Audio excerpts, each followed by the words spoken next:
अगर आपको पता चले कि आप Powered by i10।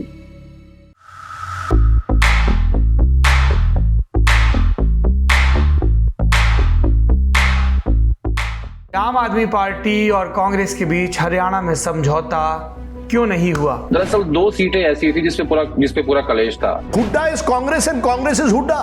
ऐसी स्थिति आ गई है जो कांग्रेस में बहुत कम होता है। ऐसा लग रहा है कि केंद्र में पार्टी आला कमान भारतीय जनता पार्टी का कमजोर हुआ है और उस कमजोरी का परिणाम यह है कि हरियाणा में विधायक स्तर के नेताओं ने खुली बगावत कर दी। भूपेंद्र हुड्डा ने ये कोशिश की है कि अनिल विज के सामने कमजोर उम्मीदवार दिया जाए ताकि उनको वॉक ओवर मिल जाए। बेल पे अरविंद केजरीवाल भी बाहर आए हैं, क्या मंजर बदलेगा? उनको हमदर्दी सहानुभूति मिलेगी जो लोकसभा में नहीं मिली, क्या विधानसभा में मिल सकती है? I will not write off Arvind Kejriwal. Arvind Kejriwal उतरेंगे, वो एंटी बीजेपी वोट को उनकी पार्टी अगर काटेगी तो इसके अंदर नुकसान कांग्रेस पार्टी को हो सकता है। बात जम्मू कश्मीर की होगी। 2024 के चुनाव में अगर मैं कहूं कोई वाइल्ड कार्ड या एक्स फैक्टर आ गया है, वो है इंजीनियर राशिद। जमात इस्लामी के निर्दलीय उम्मीदवार भी वोट जरूर काटेंगे, खासतौर से पीडीपी के। बहुत सारे नेताओं से अगर पत्रकार मिलने जाता है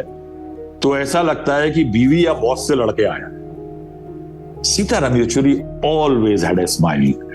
पॉलिटिक्स जैसी हार्श जगह में एक gentleness, I think Sitaram Yechury was one of the best craftsmen in this art of gentleness in politics. कभी महाराष्ट्र से चुनाव लड़ने का ऑफर आया? नहीं, देखिए सौरभ जी, अगर आता भी तो मैं आपको नहीं बताता। आज के हमारे भजन गायक हैं मशहूर श्रद्धालु सिंगर। जय देव जय मंगल मूर्ति, दर्शन माते माँ, दर्शन माते माँ, कामना पूर्ति, जय देव जय देव। नमस्कार, मेरा नाम सौरभ द्विवेदी है। ये लल्लन टॉप का वीकली पॉलिटिकल शो है जिसका नाम है नेता नगरी। नेता नगरी शो में हम हफ्ते भर की सियासी हलचलों के बारे में विस्तार से बात करने की कोशिश करते हैं।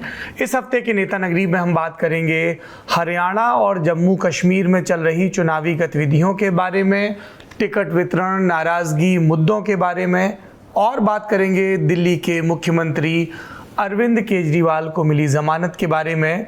लेकिन उससे पहले हम आपको सुनवाएंगे एक भजन, गणपति बप्पा मोरया कहते हुए। आज के हमारे भजन गायक हैं मशहूर श्रद्धालु सिंगर राजदीप सरदेसाई।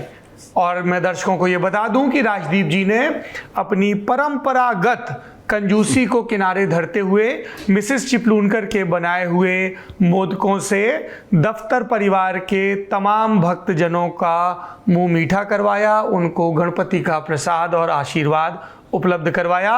ऐसे राजदीप सरदेसाई से अब आप सुनेंगे गणपति भजन। ये पहली बार नहीं है सौरभ भाई कि मैंने आपको मोदक खिलाए हैं। मैं पिछले 3 सालों से ऑफिस में मोदक ला रहा हूँ। मिसेस चिपलूनकर दिल्ली हाट में उनकी एक छोटी सी दुकान है, वहाँ वो बहुत अच्छे महाराष्ट्रन पदार्थ बनाती है और मैंने आपको वो बड़े मीठे मोदक खिलाए। ये 3री साल हो रहा है। शायद आप पिछले साल आए थे नहीं ऑफिस में, आप तो घूमते रहते हैं यहाँ वहाँ। आजकल फिल्मों में आपकी बड़ी चर्चा है कि आप हर हफ्ते मुंबई चले जाते हैं, कहीं बॉलीवुड में सौरभ ना चले जाए, इसलिए इस हफ्ते आप थे। ये बड़ी अच्छी बात थी, हमने आपको मोदक बड़ी अच्छी तरह से खिलाए। जहाँ तक भजन की बात है, मेरी आवाज़ उतनी अच्छी नहीं है, लेकिन ज़रूर अगर आप कहें तो। कह दिया मैंने तो। नहीं मैं आपके पर ये नेता नगरी है मेरे दोस्त। यहाँ अगर मैं भजन सुनाने लगूं तो वो आप कहेंगे you are mixing religion and politics. No, नहीं हम जय देव जय मंगल मूर्ति, दर्शन माते माँ, दर्शन माते माँ, कामना पूर्ति, जय देव जय देव। चलो अब इससे आगे अगर मैं चलूं तो फिर दर्शक आपके जितने भी थोड़े बाकी हैं वो भी चले जाएंगे जी। राजनीति जो हो वो इस देश की हजारों वर्षों की उदार, धार्मिक, शास्त्रार्थ की, संशय की, शमन की परंपराओं का पालन करती रहे, धर्म युक्त रहे, कर्तव्य युक्त रहे, ये बहुत ज़रूरी है। भजन में शब्द आया कामना पूर्ति। किसकी कामनाओं की पूर्ति होने जा रही है देखते हैं। सबसे पहले रुख करते हैं आज के दूसरे मेहमान आदेश रावल का, जो हमें बताएंगे कि आम आदमी पार्टी और कांग्रेस के बीच हरियाणा में समझौता क्यों नहीं हुआ? आदेश रावल। सौरभ जी, इसकी शुरुआत मैं करूंगा जब राहुल गांधी ने इस बात का जिक्र सेंट्रल इलेक्शन कमेटी की मीटिंग में किया कि अगर हो सकता है तो देख लीजिए, हरियाणा कांग्रेस के नेता इसका फैसला कर लें कि आम आदमी पार्टी को भी हम उसका हिस्सा बनाएं, अपने साथ जोड़ें, क्योंकि वो इंडिया अलायंस का हिस्सा है। तो मैंने जानने की कोशिश करी कि इसके पीछे का कारण क्या था। क्या सही मायने में इस बात का डर था कि आम आदमी पार्टी का वोट शेयर ज्यादा बढ़ जाएगा और anti BJP vote Congress party और आम आदमी पार्टी के बीच में बढ़ जाएगा? लेकिन मुझे जवाब ये मिला कि क्योंकि राहुल गांधी ये चाहते हैं, उनको ऐसा लगता है कि वो सिर्फ कांग्रेस पार्टी के नेता विपक्ष नहीं है, वो इंडिया अलायंस को रिप्रेजेंट कर रहे हैं पार्लियामेंट के अंदर, तो इसलिए वो अपने आप को एक लार्ज हार्टेड नेता दिखाना चाहते हैं, इसलिए उन्होंने इस बात की शुरुआत करी है। लेकिन साथ ही उन्होंने ये कह दिया कि इस बात का फैसला जो हरियाणा कांग्रेस के नेता है वो लोग करेंगे। तो स्टार्टिंग में प्रपोजल की जब बात शुरू हुई तो उन्होंने कहा कि हमें 16 सीटें चाहिए, आम आदमी पार्टी ने कहा। फिर घटते घटते उन्होंने कहा कि हमने लोकसभा चुनाव में 1 सीट लड़ी थी और उसका शेयर बनता है 9 विधानसभा सीटें, तो आप हमें 9 सीटें दे दीजिए। लेकिन उसमें एक शर्त ये थी कि 5 सीटें हमारी मनपसंद की होंगी और 4 आप अपने हिसाब से दे दीजिएगा। इस बात को लेकर कांग्रेस पार्टी राजी नहीं थी। कांग्रेस पार्टी का डे 1 से एक ही स्टैंड था कि हम 4 सीट से ज्यादा नहीं दे पाएंगे। तो दरअसल 2 सीटें ऐसी थी जिसपे पूरा कलेश था। जब आखिर में आम आदमी पार्टी ने 10 सीटों की सूची दी, उसमें यह कहा कि हम ये 2 सीट कलायत और जींद, इनके ऊपर कोई बार्गेन नहीं चाहते, ये तो हमें चाहिए। इसके अलावा बाकी जो 8 बची है उसमें आप हमें 4 दे दीजिए अपनी पसंद की। लेकिन कलायत और जींद दोनों सीट कांग्रेस पार्टी नहीं दे सकती थी, क्योंकि कलायत ऐसी सीट है जहां हिसार से सांसद जयप्रकाश के बेटे को टिकट देना था और वो काफी नजदीकी माने जाते हैं दीपेंद्र हुड्डा के, और दीपेंद्र हुड्डा के कोटे में ही उनको इस बार लोकसभा चुनाव की टिकट मिली थी। तो कलायत को लेकर बड़ा कलेश था और वो घटते घटते इस बात पे आ गया। लेकिन इन बिटवीन कांग्रेस पार्टी ने क्या किया, जो कांग्रेस पार्टी के स्ट्रैटेजिस्ट हैं और सुनील कोनिगोलू, उन्होंने एक सर्वे करवाया और उस सर्वे की रिपोर्ट राहुल गांधी को दी, जिसमें ये लिखा हुआ था कि लगभग 1.5 से 2% टोटल वोट शेयर आम आदमी पार्टी के पास है, तो ज्यादा नुकसान कर नहीं पाएंगे ये हमारा। अब इसके पीछे हरियाणा कांग्रेस का तर्क ये था कि दिल्ली हो, पंजाब हो या गुजरात हो, जहां जहां आम आदमी पार्टी की ग्रोथ हुई है उसने कांग्रेस पार्टी का ही वोट खाया है, ऐसे में आप हरियाणा में इनकी एंट्री मत होने दीजिए। तो राहुल गांधी क्योंकि अपनी बात कह देते हैं, ज्यादा पुश नहीं करते, उनको ये लगता है कि जो भी स्टेट लीडरशिप है जिस भी राज्य की, वो उसका फैसला करे, हम उन्हें सिर्फ कह सकते हैं। तो उन्होंने अपनी बात कह दी। स्टेट लीडरशिप ने फैसला किया कि 1.5% का वोट शेयर है टोटल, तो ज्यादा फायदा ज्यादा नुकसान कांग्रेस पार्टी को नहीं है। जितनी सीटें वो मांग रहे हैं वो ज्यादा है। हाँ, आखिर में कांग्रेस पार्टी ने 1 सीट जरूर सीपीआईएम को दी, 1 सीट वो देना चाहते थे समाजवादी पार्टी को भी, लेकिन वो किसी कारण से दे नहीं पाए, क्योंकि कोई स्ट्रॉन्ग कैंडिडेट था नहीं हरियाणा में समाजवादी पार्टी के पास। दिखाना ही चाहते थे कि हाँ, वो इंडिया अलायंस के नेता है, एलओपी है पार्लियामेंट के अंदर। तो राहुल गांधी की पहल थी, लेकिन आम आदमी पार्टी और कांग्रेस के बीच जो बातचीत हुई उसमें आम आदमी पार्टी चाहती थी कि मेरे पसंद की सीटें मिले, कांग्रेस चाहती थी कि हम वो सीट देंगे जो हम देना चाहते हैं। तो इन सब के बीच में समझौता नहीं हो पाया। आदेश, क्या अभी भी इस किस्म का टेक्निकल अलायंस हो सकता है, अब जब अरविंद केजरीवाल बाहर हैं, कि कैंडिडेट इस तरह के उतारे जाएं कि कुल जमा बीजेपी को नुकसान हो और बीजेपी के समीकरण खराब हो सीटों पर? इस तरह की कोई पॉसिबिलिटी है क्या?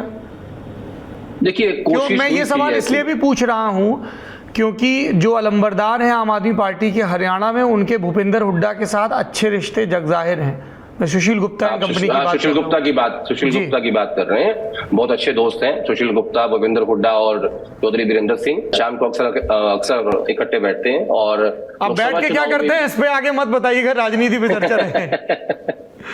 नहीं, आप जानते हो मैं इससे ज्यादा बोलता नहीं हूँ। तो लोकसभा चुनाव में भी मुझे लगता है भूपेंद्र हुड्डा ने तय किया था कि सुशील गुप्ता को हम टिकट देंगे हरियाणा से, और वो भी कुरुक्षेत्र सीट से। तो अच्छे रिश्ते हैं, सही बात है। लेकिन सुशील गुप्ता के लिए जींद सीट मांग रहे थे, वो नहीं मिली। ये आपकी बात सही है कि जो आपका सवाल है बिल्कुल वाजिब है, क्योंकि मुझे भी ऐसा लगता है कि अब कई सीटों पे कांग्रेस पार्टी और कई सीटों पे बीजेपी ट्रायंगुलर फाइट करने की कोशिश कर रही है। आप कल लास्ट डे ऑफ नॉमिनेशन था, अंबाला कैंट जो सीट है वहां से चित्रा सवाल को टिकट नहीं मिली। वो काफी क्लोज है भूपेंद्र हुड्डा के, उनके फादर को अंबाला शहर से दे दी गई, तो उनको इंडिपेंडेंट खड़ा कर दिया गया। ऐसे ही तिगांव आप आइए जो फरीदाबाद में है, वहां नागर को टिकट नहीं मिली, ललित को, तो उनको भी इंडिपेंडेंट खड़ा कर दिया गया। ऐसे ही बीजेपी के लोग भी कर रहे हैं, बहुत सारी सीटों पे उन्होंने अपने जिन लोगों को टिकट नहीं दे पाए उनको खड़ा कर दिया इंडिपेंडेंट। तो कई सीटों पे ट्रायंगुलर फाइट करने की कोशिश हो रही है। ट्रायंगुलर फाइट का मतलब ये है कि जो एंटी बीजेपी वोट है वो दो जगह बट जाए। अगर वो एक जगह जाएगा, कांग्रेस पार्टी के पास जाएगा, तो उसमें बहुत दिक्कत तो हो सकती है बीजेपी को।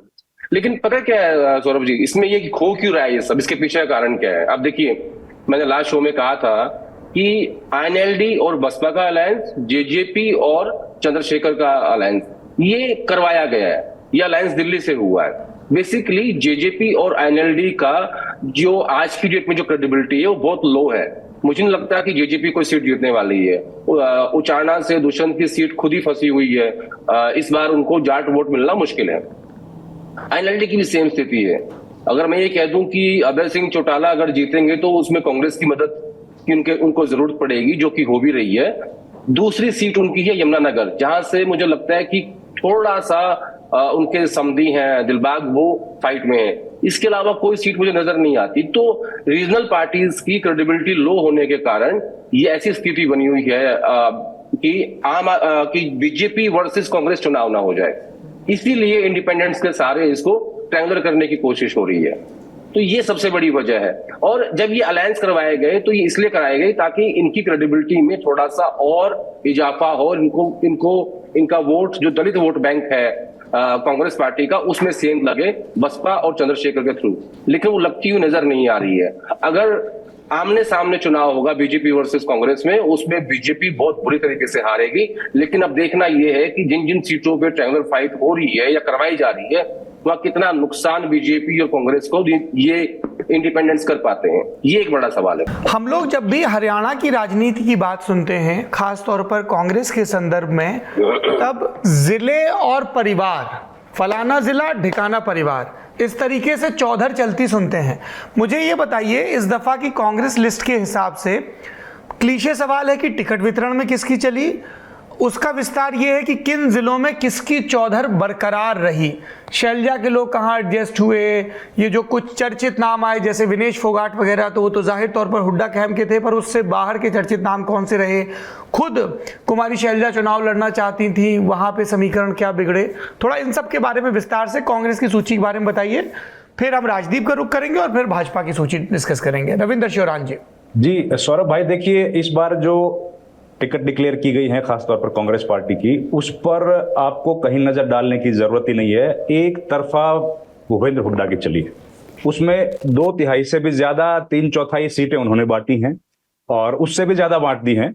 और भूपेंद्र हुड्डा जो है वो इस वक्त ये मानिए कि पूरी हरियाणा की राजनीति उनके इर्द गिर्द घूम रही है। शैलजा अपने 8-10 लोगों को टिकट दिलाने में कामयाब रही हैं, लेकिन शैलजा को सबसे बड़ा धक्का तब लगा जब उनके सबसे नजदीकी 2 जगह से वो चुनाव में अपने उम्मीदवार उतारना चाहती थी। वो कौन थे? पहले थे अजय चौधरी, जो नारनौंद विधानसभा से चुनाव लड़ना चाहते थे, और शैलजा एक सार्वजनिक मंच से उनकी टिकट की घोषणा तक करके आ गई थी। चुनाव से पहले उनकी टिकट काट दी गई, लिस्ट आखिरी दिन आई, और उनके बगल की सीट है उकलाना, जहां से वो अपने भतीजे को लड़ाना चाहती थी। कुमारी शैलजा उकलाना से खुद लड़ना चाहती थी, बिल्कुल खुद लड़ना चाहती थी। उसके लिए तो हाईकमान ने मना कर दिया था। दीपक बाबरिया ने बोला, और जो बात अपने सबके जानकारी में है कि हाईकमान से परमिशन ले लीजिए, उसके लिए तो उनको परमिशन मिला नहीं और उन्होंने नहीं चुनाव लड़ा। तो अपनी गैर हाजिरी में वो चाहती थी कि उनका भतीजे चंद्रहास हैं वो चुनाव लड़ जाएं, पर उनको भी टिकट नहीं दिया गया। जब दीपक बाबरिया कहते हैं हाईकमान, तो उनका तात्पर्य क्या होता है? राहुल गांधी, प्रियंका गांधी, सोनिया गांधी, कौन? अब तो राहुल गांधी है सबसे हाईकमान है। अच्छा, प्रियंका का कोई से नहीं है हरियाणा में? हरियाणा में प्रियंका गांधी ने अभी तक कोई दखल नहीं किया है, और न वो आई है, ना उन्होंने किसी को टिकट के लिए यहाँ पर कोई पैरवी किया हो, ऐसा भी देखने में नहीं आया। लेकिन यूथ कांग्रेस की तरफ से कुछ सीटें जरूर आवंटित की गई हैं, जो यूथ कांग्रेस कोटे से जिनको कह सकते हैं, यंग लड़के हैं, उनको टिकटें दी गई हैं। चाहे वो तिगांव की सीट है, बढ़ाना की, एक दादरी की सीट है, इस तरह से कुछ सीटें हैं जो यूथ कोटे में है। महिलाओं की टिकट भी दी गई है। वो सेंट्रल जो पार्टी है उसकी इंटरवेंशन से कुछ टिकटें यहाँ पर दी गई हैं। सचिन कुंडू है, उनको पानीपत ग्रामीण से दी गई है, वो भी यूथ कोटे में है। ऐसे कुछ सीट्स हैं। तो कुमारी शैलजा की नहीं चली? नहीं चली, लेकिन उनके पास एक तो हरियाणा में सब जगह उम्मीदवार नहीं, उनका इतना पैन हरियाणा बेस ऐसा नहीं है जैसे भूपेंद्र हुड्डा का है, लेकिन अपने 8-10 लोगों को टिकटें वो दिलाने में कामयाब रही।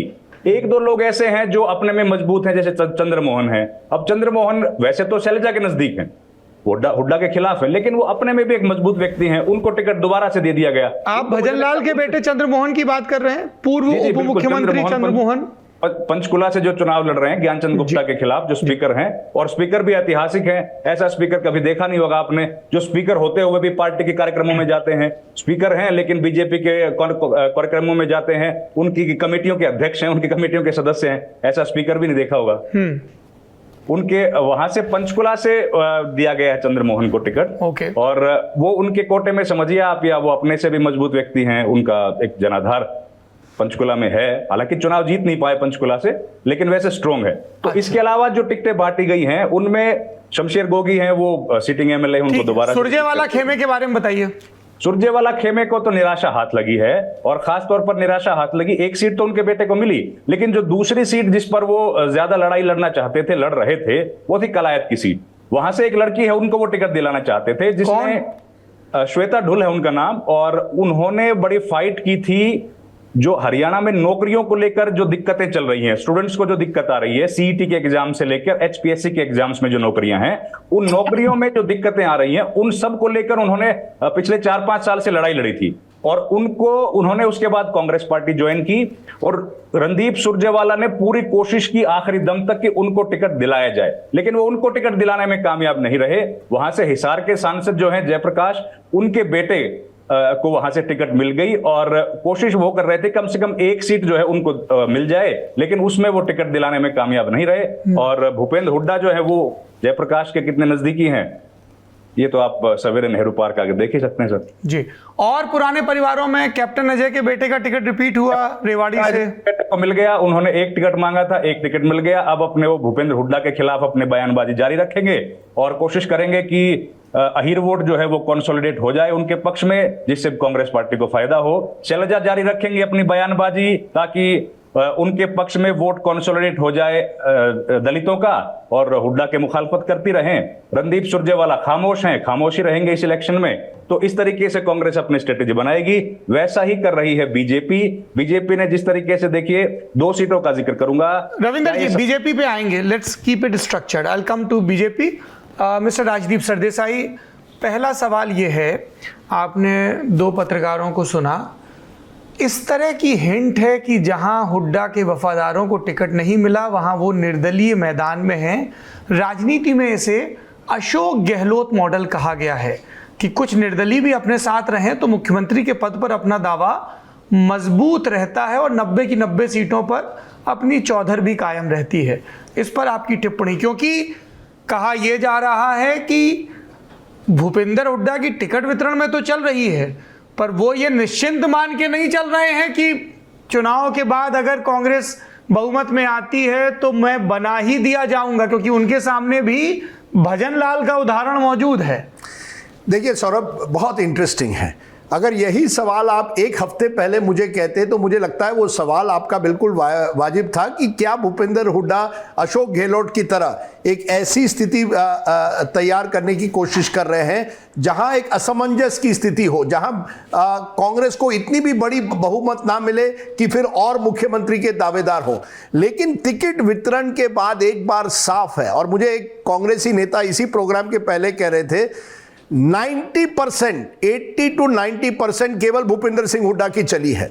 जितने भी सीटों का वितरण हुआ है, और ये बहुत कम होता है कांग्रेस में नॉर्मली एडजस्टमेंट अकोमोडेशन होता है, इसको 10 सीटें दे दो, इसको 5 सीटें दे दो। एक जैसे राजस्थान में हुआ करता था, जब अशोक गहलोत के टाइम में भी कई बाकी भी नेता थे, उनको भी 5-7 सीटें दी जाती थी। हरियाणा में जहां तक मुझे कहा गया है 80 to 90% केवल भूपेंद्र सिंह हुड्डा की चली है। जहां दूसरों की चली है थोड़ी बहुत, वहां आपकी बात सही हो सकती है कि हुड्डा जी ने अपने किसी नजदीकी को टिकट कहा कि आप इंडिपेंडेंट लड़िए। लेकिन कांग्रेस के इतिहास में बहुत दिनों के बाद, और मैं कहूंगा शायद वाईएस राजशेखर रेड्डी के समय में, जब 2009 में वाईएस राजशेखर रेड्डी दोबारा आंध्र प्रदेश लड़ रहे थे, तब उनकी पूरी चली थी वहां, और वो अहमद पटेल के बड़े करीबी माने जाते थे। अब वही स्थिति भूपिंदर हुड्डा, जो एक समय स्वर्गीय अहमद पटेल के करीबी माने जाते थे, उनकी चली है। देखिए बहुत कम है, आप शैलजा को 5-6 सीटें, किसी को और 5-6 सीटें मिले, लेकिन उससे ज्यादा किसी को कुछ नहीं मिला है। कुमारी शैलजा खुद लड़ना चाहती थी, पार्टी ने कहा नहीं, आप सांसद है। रणदीप सिंह सुरजेवाला खुद लड़ना चाहते थे, पार्टी ने कहा नहीं, आप खुद सांसद है। तो उनके मुकाबले में है कौन? जब आप कहते हैं कि आप भूपिंदर सिंह हुड्डा, शायद इस बात का उनको खौफ है कि चुनाव के बाद किसी और को बनाया जाए, बिल्कुल नहीं। और मैंने उसी व्यक्ति कांग्रेसी लीडर से पूछा कि आप मुझे बताइए क्या हुआ ये जादू। 5 साल पहले भूपिंदर हुड्डा को लास्ट मिनट कांग्रेस ने एक तरह से प्रोजेक्ट किया, उसके पहले उनकी चली नहीं थी। 2021 में आपको मालूम होगा कि भूपिंदर सिंह हुड्डा उन नेताओं में थे 2020 में जो G23 के साथ थे। फिर उनके बेटे दीपिंदर हुड्डा को फिर राज्यसभा टिकट मिलता है। फिर धीरे धीरे 2022 के बाद भूपिंदर सिंह हुड्डा का एक बार फिर वर्चस्व बनता है हरियाणा कांग्रेस में। और अब स्थिति 2 साल बाद ऐसी आ गई है कि केवल Hooda is Congress and Congress is Hooda. ऐसी स्थिति आ गई है जो कांग्रेस में बहुत कम होता है। अब राहुल गांधी खुद तो है नहीं यहाँ, वो तो अमेरिका में है। जब ये इलेक्शन कमेटी की मीटिंग्स हो रही थी, टिकट वितरण हो रहा था, राहुल गांधी थे ही नहीं। Ajay Maken was in charge. उनके साथ जो कहा गया है कि केसी वेणुगोपाल, मल्लिकार्जुन खड़गे, सब ने कहा है हम पूरा विश्वास इस बार भूपिंदर सिंह हुड्डा के नाम पर रख रहे हैं। सो ये इलेक्शन में आप ये बात जानिए, अगर कांग्रेस को लगता है, क्योंकि सुनील कानूगोलू के जो सर्वे आए हैं उसके मुताबिक कांग्रेस को 70+ मिल रहे हैं। वो कह रहे हैं देवीलाल के बाद, मुझे लगता है 87 में देवीलाल को 80 से ज्यादा सीटें आई थी। कांग्रेस के खेमे में देवीलाल और भाजपा का गठबंधन था 87 में, जी, जिसने धुर्रे उड़ा दिए थे। हाँ, पर बीजेपी बहुत कम सीटें थे, डबल डिजिट में। हाँ, पर डोमिनेंट फोर्स तब देवीलाल जी थे। अब उसी तरह की स्थिति अकॉर्डिंग टू सुनील कानूगोलू की सर्वे के मुताबिक हरियाणा में उपस्थित हो रही है। तो आज की तारीख में Hooda is not willing to concede, और कांग्रेस बिल्कुल लीडरशिप जो है उन्होंने कह दिया कि चलिए हुड्डा जी के नाम पर ये चुनाव लड़ते हैं। So only CM candidate is Bhupinder Singh Hooda, there is no other CM candidate today. जैसा कि राजदीप जी जिक्र कर रहे थे, हमेशा चेक कर लेना चाहिए। 1987 के चुनाव में चौधरी देवीलाल के नेतृत्व में लोकदल भाजपा गठबंधन को 76 सीटें हासिल हुई थी। 60 सीटें लोकदल की थी और 16 सीटें भाजपा की थी। कांग्रेस बंसीलाल के नेतृत्व में 5 सीटों पर सिमट गई थी। बंसीलाल को भी एक स्टॉप अरेंजमेंट के तौर पे वापस लाया गया था केंद्र से राज्य की राजनीति में, और भजन लाल को राज्य से केंद्र में भेजा गया था। ये वो दौर था जब भजन लाल के घर पे देवी का भंडारा होता था और बहुत ज़्यादा मंत्री पहुंच जाते थे तो पीएमओ की पेशानी पर बल पड़ जाते थे। पर वो साल कोई और था। वापस से हरियाणा पर लौटते हैं। अब चर्चा करेंगे भारतीय जनता पार्टी के टिकट वितरण की, रामविलास शर्मा सरीखे नेताओं के टिकट कटने की और दूसरे फैक्टर्स की। सबसे पहले रुख करेंगे रविंदर शोरान जी का। बताइए सर। बीजेपी में जो टिकटों का वितरण हुआ है उसके बाद एक बड़े स्तर की बगावत हम लोगों को देखने को मिली। ऐसी बगावत आमतौर पर बीजेपी में कहीं नहीं हुई, और उस बगावत के बावजूद भी रामविलास शर्मा जैसे बड़े ब्राह्मण नेता का टिकट काट के बीजेपी ने किस तरह की पॉलिटिक्स की है ये आप हमको समझना है। सबसे पहले तो उन्होंने INLD का जो गठबंधन करवाया वो तो पुरानी बात। उसके बाद पहली सूची आते ही आदित्य देवीलाल को INLD में वापस भेजा। उनके वापस जाने से INLD उस इलाके में मजबूत हुई जो डब्बा वाली विधानसभा से वो चुनाव लड़ने वाले हैं। रानिया में मजबूत हुई, और उसके बाद गोपाल कांडा के साथ INLD का समझौता करवाया। तो यहां से कोई भी जीतेगा वो बीजेपी के साथ होगा। जेजेपी किसी इलाके में मजबूत नहीं है। उसके बाद आइए फरीदाबाद और गुड़गांव का मेवात का क्षेत्र। मेवात में सीधी लड़ाई INLD वर्सेस कांग्रेस पार्टी की है। वहां से फिरोजपुर, झिरका, नूह, पुन्हाना, ये तीनों विधानसभा सीटों पर कांग्रेस वर्सेस INLD है। तो यहां पर जो पार्टी आईएनएलडी अगर थोड़ी बहुत भी गेन कर पाएगी तो उनको बेनिफिट। पृथला और हथीन की 2 सीटें हैं जहां पर बीजेपी थोड़ी सी कमजोर है कांग्रेस पार्टी का मुकाबला आईएनएलडी से, और यमुनानगर जगाधरी। तो एक ये उन्होंने कोशिश की है कि आईएनएलडी को थोड़ा सा स्ट्रॉन्ग बनाया जाए जिससे कि बीजेपी को वोट कांग्रेस का काटने में आसानी हो, उनका बेस थोड़ा सा इंप्रूव हो। उसके अलावा उन्होंने सावित्री जिंदल और गन्नौर से हैं देवेंद्र काद्यान, दोनों मजबूत नेता हैं और दोनों ही जगह पर पार्टी के खिलाफ भारी एंटी इनकम्बेंसी है। खासतौर पर जो हिसार का विधानसभा क्षेत्र है जहां से कमल गुप्ता अभी जो एमएलए हैं और मंत्री भी हैं, उन्होंने एक प्रॉपर्टी आईडी शुरू की हरियाणा में। प्रॉपर्टी आईडी एक ऐसी स्कीम है जिसमें अगर आपकी प्रॉपर्टी है और उसका आकलन करने के लिए प्राइवेट एजेंसीज को मौका दिया गया है, वो प्राइवेट एजेंसी आएगी आपकी प्रॉपर्टी का सर्वे करेगी और उसमें अगर कोई गलती है तो उसकी जिम्मेदारी प्राइवेट एजेंसी की नहीं है, उसके लिए आपको सरकारी दफ्तरों के चक्कर लगाने पड़ेंगे। और कई दफा ऐसा हो रहा है कि लोग चक्कर लगाते हैं, घूस दे रही है, उसके बावजूद ठीक नहीं हो रहा। तो वो प्रॉपर्टी आईडी को हरियाणा में लेके आने की जिम्मेदारी कमल गुप्ता की है। उसकी वजह से उनके खिलाफ बड़ा भारी एंटी इनकम्बेंसी एक तो पूरे हरियाणा में है और खास तौर पर हिसार में है। अब हिसार में इतना ज्यादा एंटी इनकम्बेंसी है, उससे बचने का रास्ता था कि सावित्री जिंदल को इंडिपेंडेंट कैंडिडेट के तौर पर चुनाव में उतारा जाए। सावित्री जिंदल के पास अपना एक बड़ा अच्छा खासा वोट बैंक है क्योंकि उनकी वहां पर फैक्ट्रियां हैं जिसमें 10 से 12 हजार मजदूर काम करते हैं, लेबर्स काम करते हैं या फिर एम्प्लॉइज हैं, और उनका पूरा परिवार है जिसमें से अधिकांश लोगों की वोट यहां पर बनी हुई है। 3 बार इनके पति वहां से विधानसभा का चुनाव जीते, खुद इन्होंने 2 बार वहां चुनाव जीता है, तो एक बड़ी कद्दावर नेता हैं, उनको वहां से चुनाव में उतारा है ताकि जो एंटी इनकम्बेंसी का वोट है जिसको कांग्रेस पार्टी के साथ जाने में ज्यादा संभावना थी, उनको किसी तरीके से 2 टुकड़ों में बांटा जाए। और अगर सावित्री जिंदल वहां से जीत गई तो वो बीजेपी को फायदा। देवेंद्र काद्यान एक बड़े वहां पर पॉपुलर चेहरा है गन्नौर विधानसभा क्षेत्र में, वहां से देवेंद्र कौशिक को टिकट दे दिया गया और देवेंद्र काद्यान जो है वो सामाजिक कार्य बहुत करते हैं। उसके बाद उनको इंडिपेंडेंट चुनाव भी वहां से लड़ाया गया और वो सीट जो है वहां से कुलदीप शर्मा जो पूर्व स्पीकर हैं कांग्रेस ने, उनको उम्मीदवार बनाया है। जाटों के वहां पर जो है वोट है कम से कम 70,000 80,000 और ब्राह्मणों के वोट हैं 15,000 और 2 ब्राह्मण कैंडिडेट बीजेपी ने दिए, कांग्रेस ने दिए, जिसके वजह से फायदा हो गया है देवेंद्र काद्यान को। और अकेले उम्मीदवार हैं, मजबूत उम्मीदवार हैं जो जाट समाज से वहां से आते हैं, तो उनके जीतने की संभावना है। अगर वो जीतते हैं तो भी फायदा होगा बीजेपी का। और कांग्रेस पार्टी के लिए जो आसान सीट थी उसको टफ कर दिया। इस तरीके से कांग्रेस बीजेपी ने कई जगह पर ऐसे उम्मीदवार खड़े किए हैं और आईएनएलडी के साथ एक ऐसा टेक्निकल टैसिट अंडरस्टैंडिंग की है कि जिससे उनको बेनिफिट ज्यादा हो। रामविलास शर्मा की जो सीट है जहां पर उनके टिकट कटने के बाद जो उनकी पूरी बिरादरी ब्राह्मण बिरादरी है, उसमें पूरे हरियाणा में संदेश बीजेपी के खिलाफ है। उसको कैटर करने के लिए बीजेपी ने इस बार पिछली बार से ज्यादा ब्राह्मण उम्मीदवारों को टिकट दी है। लेकिन अहीरवाल का जो क्षेत्र है वो बीजेपी का सबसे बड़ा गढ़ है और इस बार उस गढ़ में बीजेपी कितना कामयाब होगी ये बड़ा महत्वपूर्ण प्रश्न है, क्योंकि राव इंद्रजीत को टिकटें तो दी गई हैं लेकिन कई टिकटें उनकी मर्जी से नहीं दी गई, और अगर उनकी मर्जी से दी गई हैं तो उन्होंने जानबूझकर कम से कम 2 ऐसे कैंडिडेट हैं जो कमजोर हैं और उनको टिकटें दिलाई हैं, जिनमें एक कोसली का जिक्र करूंगा और एक है रेवाड़ी। रेवाड़ी से उन्होंने जिनको भेजा है वो कोसली से विधायक थे लक्ष्मण सिंह यादव, उनको रेवाड़ी में भेज दिया। रेवाड़ी के लोग कहते हैं कि हमारा इनके साथ परिचय है नहीं, ये बाहरी उम्मीदवार हैं। और जिनको भेजा है कोसली में भेजा है वो जिला परिषद का चुनाव हार गए थे लेकिन इनके बड़े नजदीकी थे, उनको वहां से टिकट दिला दी। कोसली विधानसभा कांग्रेस के लिए वैसे भी माकूल है क्योंकि लोकसभा चुनाव में 2 वोट थे, यहां से दीपेंद्र हुड्डा चुनाव जीत गए थे। हमारे साथ सतेंद्र चौहान जी भी जुड़ गए हैं। सतेंद्र जी, बहुत बहुत स्वागत है आपका नेता नगरी में। जब हम आदेश रावल को सुन रहे हैं तो कांग्रेस के खेमे की रणनीति के बारे में पता चल रहा है, राजदीप ने भी बताया, रविंदर ने भी।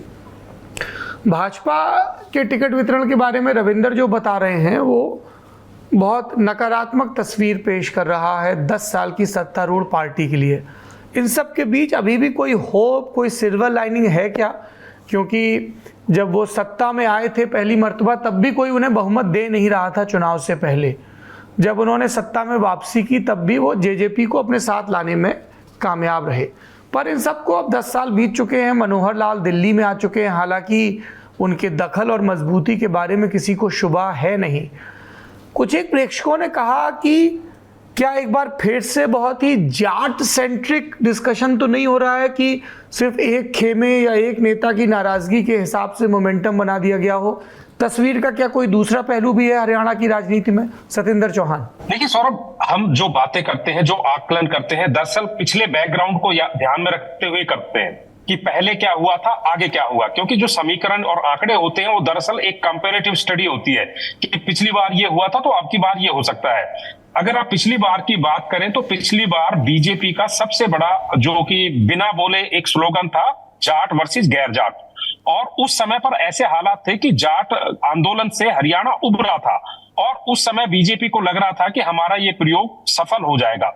लेकिन उस दौरान भी क्या हुआ, जब कांग्रेस को बिल्कुल खत्म माना जा रहा था और तमाम सर्वे यहां तक कह रहे थे कि एक बहुत बड़े टीवी चैनल ने अपने सर्वे में 90 में से 83 सीट्स भारतीय जनता पार्टी की दिखाई थी और बीजेपी का नारा था अब की बार 75 पार, और ऐसा लग रहा था कि शायद बीजेपी 75 पार करके रहेगी।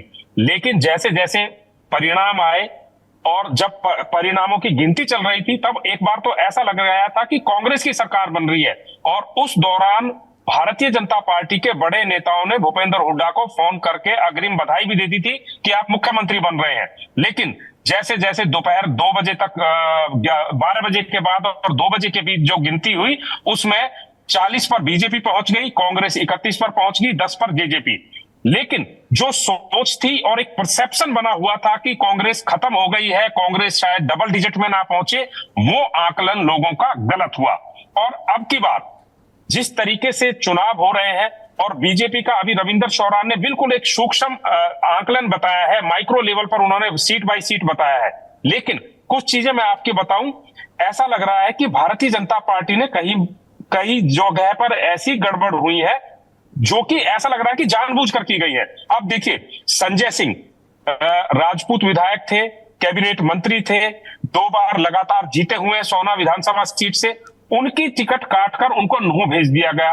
और नूह जो कॉन्स्टिट्यूएंसी है वो जाट, माफी चाहूंगा, मुसलमान बाहुल्य है, मुस्लिम बाहुल्य है। तो यहां पर यह समझ में नहीं आया। कृष्ण बेदी जो कि मुख्यमंत्री के सलाहकार थे, वो शाहबाद से चुनाव लड़ते थे, लेकिन उनकी टिकट काटकर उनको भेज दिया गया नारनौंद। नारनौंद में उनका कोई लेना देना नहीं है। तो ये जो आवंटन हुआ है, टिकटों का आवंटन हुआ है, और जिस तरीके से बागियों ने अपनी ताकत दिखाई, उससे 2 मैसेज बिल्कुल क्लियर है कि भारतीय जनता पार्टी, जिसे डिसिप्लिन की पार्टी कहा जाता है, और जिस पार्टी में पार्टी आला कमान का डर इतना रहता है कि आप विधायक का तो छोड़िए, मंत्री और मुख्यमंत्री बनने तक का फैसला कोई सोच नहीं सकता कि ऊपर पता चल गया तो पत्ता कट जाएगा। लेकिन अब की बार जो हुआ है, ऐसा लग रहा है कि केंद्र में पार्टी आला कमान भारतीय जनता पार्टी का कमजोर हुआ है, और उस कमजोरी का परिणाम यह है कि हरियाणा में विधायक स्तर के नेताओं ने खुली बगावत कर दी। कविता जैन हो, लक्ष्मण नापा हो, आप किसी का नाम ले लीजिए, लतिका शर्मा हो।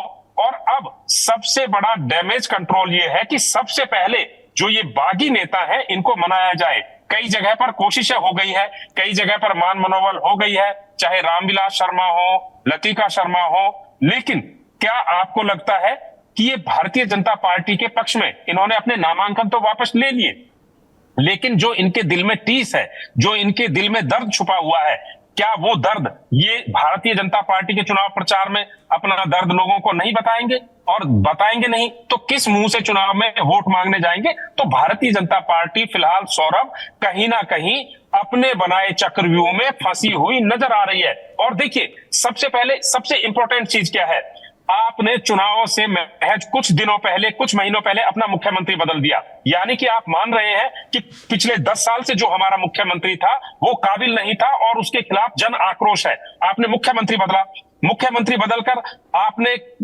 नारा दिया कि हमने ओबीसी मुख्यमंत्री दिया है। मुख्यमंत्री को का जो अपना पैतृक हलका है वो नारायणगढ़ हलका है, लेकिन चूंकि उस समय पर विधानसभा करनाल की सीट खाली हुई थी तो मुख्यमंत्री मनोहर लाल की जगह पर उनको चुनाव लड़ाया गया। लेकिन उसके बाद आप देखिए कि आपने करनाल सीट छोड़ दी, यानी कि आपको डर लग रहा है कि जिस सीट पर मुख्यमंत्री रहते हुए वो विधायक बने हैं उस सीट पर वो दोबारा जीत नहीं पाएंगे। तीसरा, आप देखिए कि मुख्यमंत्री प्रेस कॉन्फ्रेंस कर कहते हैं कि हरियाणा में चुनाव तय समय पर होंगे। कोई सवाल ही नहीं खड़ा होता कि समय से पहले चुनाव हो, और उसके 1 घंटे बाद चुनाव आयोग कह देता है कि चुनाव की तारीख 1 अक्टूबर तय की गई है।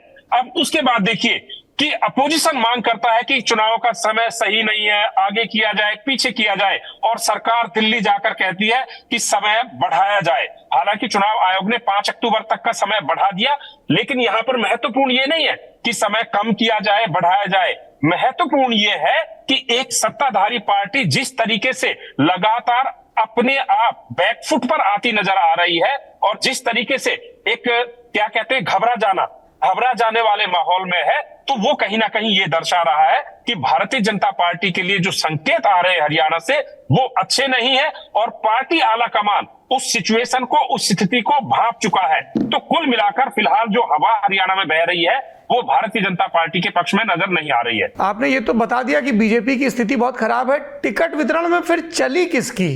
केंद्रीय आला कमान, अमित शाह की टीम, सर्वे, संघ, क्या हुआ सब? सर कांग्रेस में तो पूरी हुड्डा की चली है, और बीजेपी में पूरी मनोहर लाल खट्टर की चली है। उन्होंने जिसको चाहा उसको टिकट दिलाया, जिसको चाहा उसको किनारे लगा दिया, और उनके एग्जाम्पल आप देख लीजिए। कैप्टन अभिमन्यु बरवाला से लड़ना चाहते थे, उनको वापस नारनौल भेज दिया।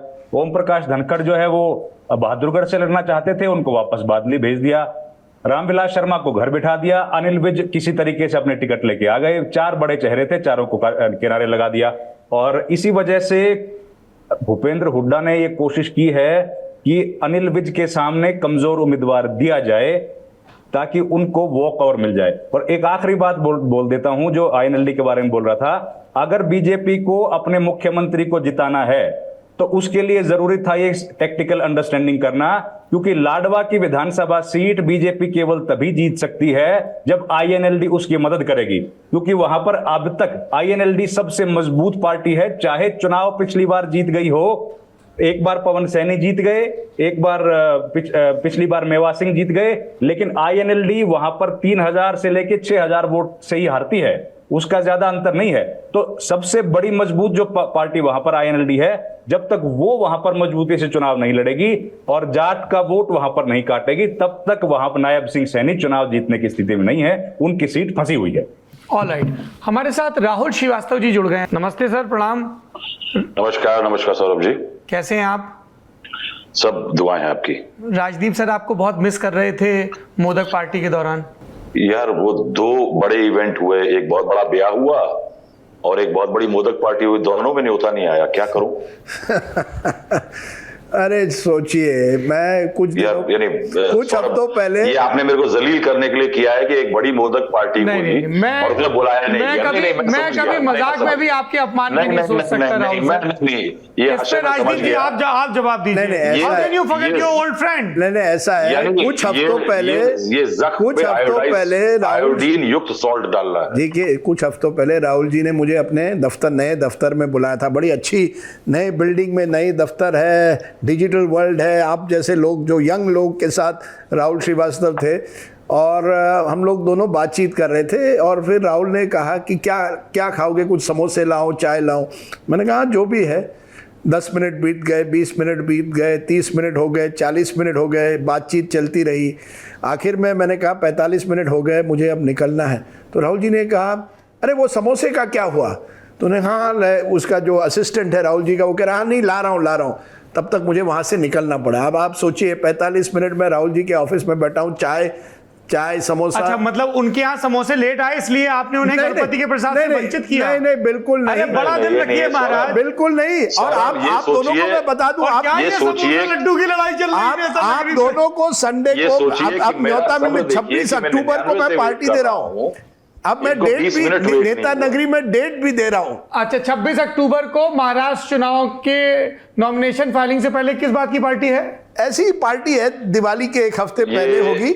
मैं सेलिब्रेशन एक कर रहा हूं। बीच में ले आइए, यहाँ पे डाल दीजिएगा वो डायलॉग, तारीख पे तारीख, 26 अक्टूबर। अरे देखिए, इससे ज्यादा क्या हो सकता है? क्या उसमें जिस्ट न्यूज के न्यूज डायरेक्टर और नेता नगरी के वरिष्ठ सदस्य और आपके पुराने सहकर्मी राहुल श्रीवास्तव जी आमंत्रित हैं? बिल्कुल है, उनको अभी न्योता मिलेगा। संडे को सब न्योता जा रहे हैं। 26 अक्टूबर को मैं बहुत दिनों के बाद बहुत दिनों के बाद, सालों के बाद नहीं, बहुत दिनों के महाराष्ट्र बाद। चुनाव को लेके कोई सरप्राइज अनाउंस होने वाला है? नहीं नहीं नहीं, बिल्कुल नहीं। महाराष्ट्र चुनाव नवंबर में है। ये दिवाली के एक हफ्ते पहले मैं सोच रहा हूँ, बहुत दिन हो गए, दोस्तों को एक साथ ले आए। कभी आपको ऑफर आया महाराष्ट्र से चुनाव लड़ने का? हाँ, कभी महाराष्ट्र से चुनाव लड़ने का ऑफर आया? नहीं, देखिए सौरभ जी, अगर आता भी तो मैं आपको नहीं बताता, अगर आता भी तो नहीं बताता, लेकिन ये मैं कहूं कि क्योंकि ये सब वायरल हो जाता है, मुझे ये डर ये है कि आप लोग ये सवाल पूछते हैं ताकि कोई बीजेपी आईटी सेल इसको मैंने तो पकड़ ले। पार्टी का नाम नहीं लिया, आपके मित्र तो बीजेपी में भी है, हो सकता है नहीं। बीजेपी वाले लड़वा दें। अरे मेरे पुराने, सबसे पुराने दोस्त महाराष्ट्र में, दोस्त नहीं कहूंगा, लेकिन जिसके हाँ, साथ, आप तो मत ही कहिएगा, उनके नंबर कट जाएंगे। नहीं, जिसके साथ मेरे संपर्क हुआ करते थे वो थे बाला साहेब ठाकरे। मुझे अभी भी याद है कि जब मैंने पत्रकारिता शुरू की, जब भी मुझे कोई फ्रंट पेज इंटरव्यू मिलता था तो वो बाला साहेब ठाकरे देते थे, क्योंकि हर इंटरव्यू में उनके वो कोई न्यूज पॉइंट हमेशा दे देते There is थे। a queue for you, Mr. Aditya Thackeray. Will you consider Mr. Rajdeep Sardesai as Shiv Sena Uddhav बाला साहब ठाकरे अरे नहीं, कैंडिडेट बिल्कुल नहीं। One of the urban seat? देखिए यही तो मुसीबत है, ये मत कहिए आप। बहुत अलग जमाना था। राजदीप जी, हमारे दर्शक समझदार हैं, नहीं, उनको पता है पत्रकार कि और चुनाव नेता, चल रही नहीं, है। पत्रकार और नेता के बीच में एक अच्छा रिलेशनशिप था। हालांकि मैं नहीं, पर कई पत्रकार नेता भी बन जाते हैं ना। नहीं। आपसे बेहतर कौन जानता होगा? बिल्कुल, ये सब आपकी बात बिल्कुल सही है, पत्रकार नेता बने, इसमें कोई आपत्ति नहीं। पुरानी मुझे परंपरा है, श्रीकांत पुरानी वर्मा से लेकिन लेके मैंने हमेशा कहा है, मैंने हमेशा कहा है, मेरी चमड़ी मोटी नहीं है। जिस व्यक्ति की मोटी चमड़ी हो वो जरूर पत्रकारिता से नेतागिरी में मिस्टर चले। सरदेसाई, आपको लंच करने घर जाना है, ऐसे संभल नहीं के बोलना बोलिएगा चाहिए, नेताओं ये के बात बारे में। नहीं जा मैं पाएगा। ऑब्जर्व करता हूँ, आई एम एन ऑब्जर्वर, मुझे मैं Alright observer। guys, let's get back to the main topic. Mr. Rahul Srivastava, what's your remark on Haryana elections? Over to you, sir. देखिए सौरभ, हरियाणा जो है ये एक पॉलिटिकल केस स्टडी बन सकता है। अब यहां पे जो बीजेपी ने किया है इसका आपको थोड़ा सा फुटप्रिंट और राज्यों में भी मिलेगा। ये जो सत्येंद्र ने बात कही थी ना कि ये जो डोमिनेंट कास्ट को न्यूट्रलाइज करने के लिए, डोमिनेंट वोट को न्यूट्रलाइज करने के लिए दबंगई किसी कास्ट की अगर हो या ग्रुप की हो, उसको तोड़ने के लिए एक एक्सपेरिमेंट किया गया था। जाट की जगह नॉन जाट को चीफ मिनिस्टर बनाया गया था, खट्टर साहब को, और उसको कंटिन्यू किया गया इन द फेस ऑफ, और जब देखा गया एंटी इनकम्बेंसी और परेशानियां बहुत ज्यादा है तो नायब सैनी साहब को लाया गया जो कि ओबीसी है। मगर आप किसी एक्सपेरिमेंट को करते हैं तो पहला आपकी प्रॉब्लम है कि उस एक्सपेरिमेंट के जो कंपोनेंट है उनको डिलीवर करना चाहिए। इसमें सबसे बड़ी प्रॉब्लम ये हुई कि खट्टर साहब डिलीवर नहीं कर पाए। इनफैक्ट उन्होंने एंटी इनकम्बेंसी अपने खिलाफ इतनी ज्यादा जनरेट कर ली कि बीजेपी को बड़ी रिलक्टेंटली, एंड रिमेंबर कि खट्टर साहब जो हैं वो पीएम के बहुत क्लोज माने जाते हैं, और उनको रिहैबिलिटेट किया गया हरियाणा से, उनको केंद्र सरकार के अंदर शामिल किया गया लोकसभा का चुनाव लड़वा करके। उसके बाद नायब सिंह सैनी आते हैं। सैनी साहब का जो एक्सपेरिमेंट है वो फोकस बदलता है, नॉन जाट में पंजाबी से आप ओबीसी फोकस में आते हैं। ठीक है, ये एक्सपेरिमेंट है, लेकिन वो फैक्टर भी आपका काम नहीं कर रहा, क्योंकि आप देखिए कि करणदेव कंबोज जैसे जो बड़े ओबीसी के नेता, ओबीसी मोर्चा के प्रमुख हैं, वो नेता भी आज आंसू बहा रहे हैं, वो पार्टी छोड़ने की बात कर चुके हैं। कुल मिलाकर के आपने पहले एक जाट्स को एलिनेट किया अपने इस एक्सपेरिमेंट के थ्रू, कि तब क्या था कि आपके पास नंबर्स अच्छे थे लोकसभा के, तो आपके अंदर एक ब्लस्टर आया कि साहब आपके बिना काम चला लेंगे हम, आप धमकी देते हो हमको बहुत ज्यादा तो हम आपके बिना काम चला लेंगे। क्या है कि किसी को धमकी देकर के अगर आओ तो कम से कम अपने घर में 4 लाठी होनी चाहिए। तो क्या है कि वो धमकी तो दे आए जाटों को, लेकिन जाटों के खिलाफ जिन लोगों को खड़ा किया वो डिलीवर नहीं कर पाए। उसके बाद अगर आप देखिए तो जाट एजिटेशन देखिए, एजिटेशन की हैंडलिंग को देखिए, तो आपने एक फर्दर डोमिनेंट कास्ट का एलिनेशन किया। उसके बाद अगर आप देखें तो जैसे ये कहा जा रहा है कि लिस्ट जो है वो खट्टर साहब ने दी है। साहब ये खट्टर साहब जो है ना, मैं भी जानता हूं कि दिल्ली में बैठे हुए खट्टर साहब कितने डोमिनेंट है। अगर कोई खट्टर साहब को दिल्ली में बैठे हुए हरियाणा के सारे टिकट डिसाइड करने दे रहा है, तो इसका मतलब है कि खट्टर साहब नहीं कर रहे हैं। ये दिल को खुश करने की बात है साहब। क्या है कि कुछ नेता आपको कहीं का बरगला सकता है थोड़ा बहुत, मगर इतने बड़े नेता जो है 50 जगह से फीडबैक लेते हैं। तो क्या है कि अगर ये कहा जाए कि जो बीजेपी की टॉप ब्रास है वो इस एक्सरसाइज से अलग थी, और खट्टर देखिए हरियाणा में अगर हम कहते हैं कि कांग्रेस के टिकट डिस्ट्रीब्यूशन में हुड्डा साहब की सबसे ज्यादा चली है, वो इस बात के बावजूद चली है सौरभ कि करीब 3-3 हजार पिटिशंस एप्लीकेशंस आई थी कांग्रेस में टिकट्स के लिए। The number of people who applied for each seat is unprecedented इस बार कांग्रेस पार्टी में। इसके मुकाबले आप बीजेपी के अंदर देखिए तो 13 के करीब ऑलरेडी उनके इंडिपेंडेंट रिबेल लड़ने के लिए तैयार हैं। 6 ने क्लियरली कर दिया है, टोटल 13 की बात लग रहा है कि वो इंडिपेंडेंट खड़े होंगे। उसके बाद आप क्या करते हैं सौरभ, एक और लाइन जो बीजेपी क्राइसिस है, आप इंपोर्टेड माल लाते हैं, आप माल इंपोर्ट करते हैं, बाहर से लोगों को लाते हैं, अपने काडर को हताश करते हैं, उनको टिकट नहीं मिलते। वो जो कई सालों से मेहनत करते थे, अब विशंबर वाल्मीकि जो है वो रो पड़े, अब उनका टिकट कट गया तो वो रो पड़े। अब वो कहते हैं कि साहब मैं मेहनत किया था, अब मेरा क्या होगा। तो क्या है कि आप अपनी पार्टी के अंदर जो लोग हैं उनके एस्पिरेशंस को भी कुचल रहे हैं। आप नवीन जिंदल साहब को लाए, लेकिन आज उनकी माताजी की तरफ से चुनाव लड़ रही हैं, ये जग जाहिर है। तो आपके एक्सपेरिमेंट के अंदर जो कंपोनेंट आपको आगे ले जाने चाहिए थे वो आपको पीछे ले जा रहे हैं, वो आपके लिए कांस्टेंट सेटबैक्स क्रिएट कर रहे हैं।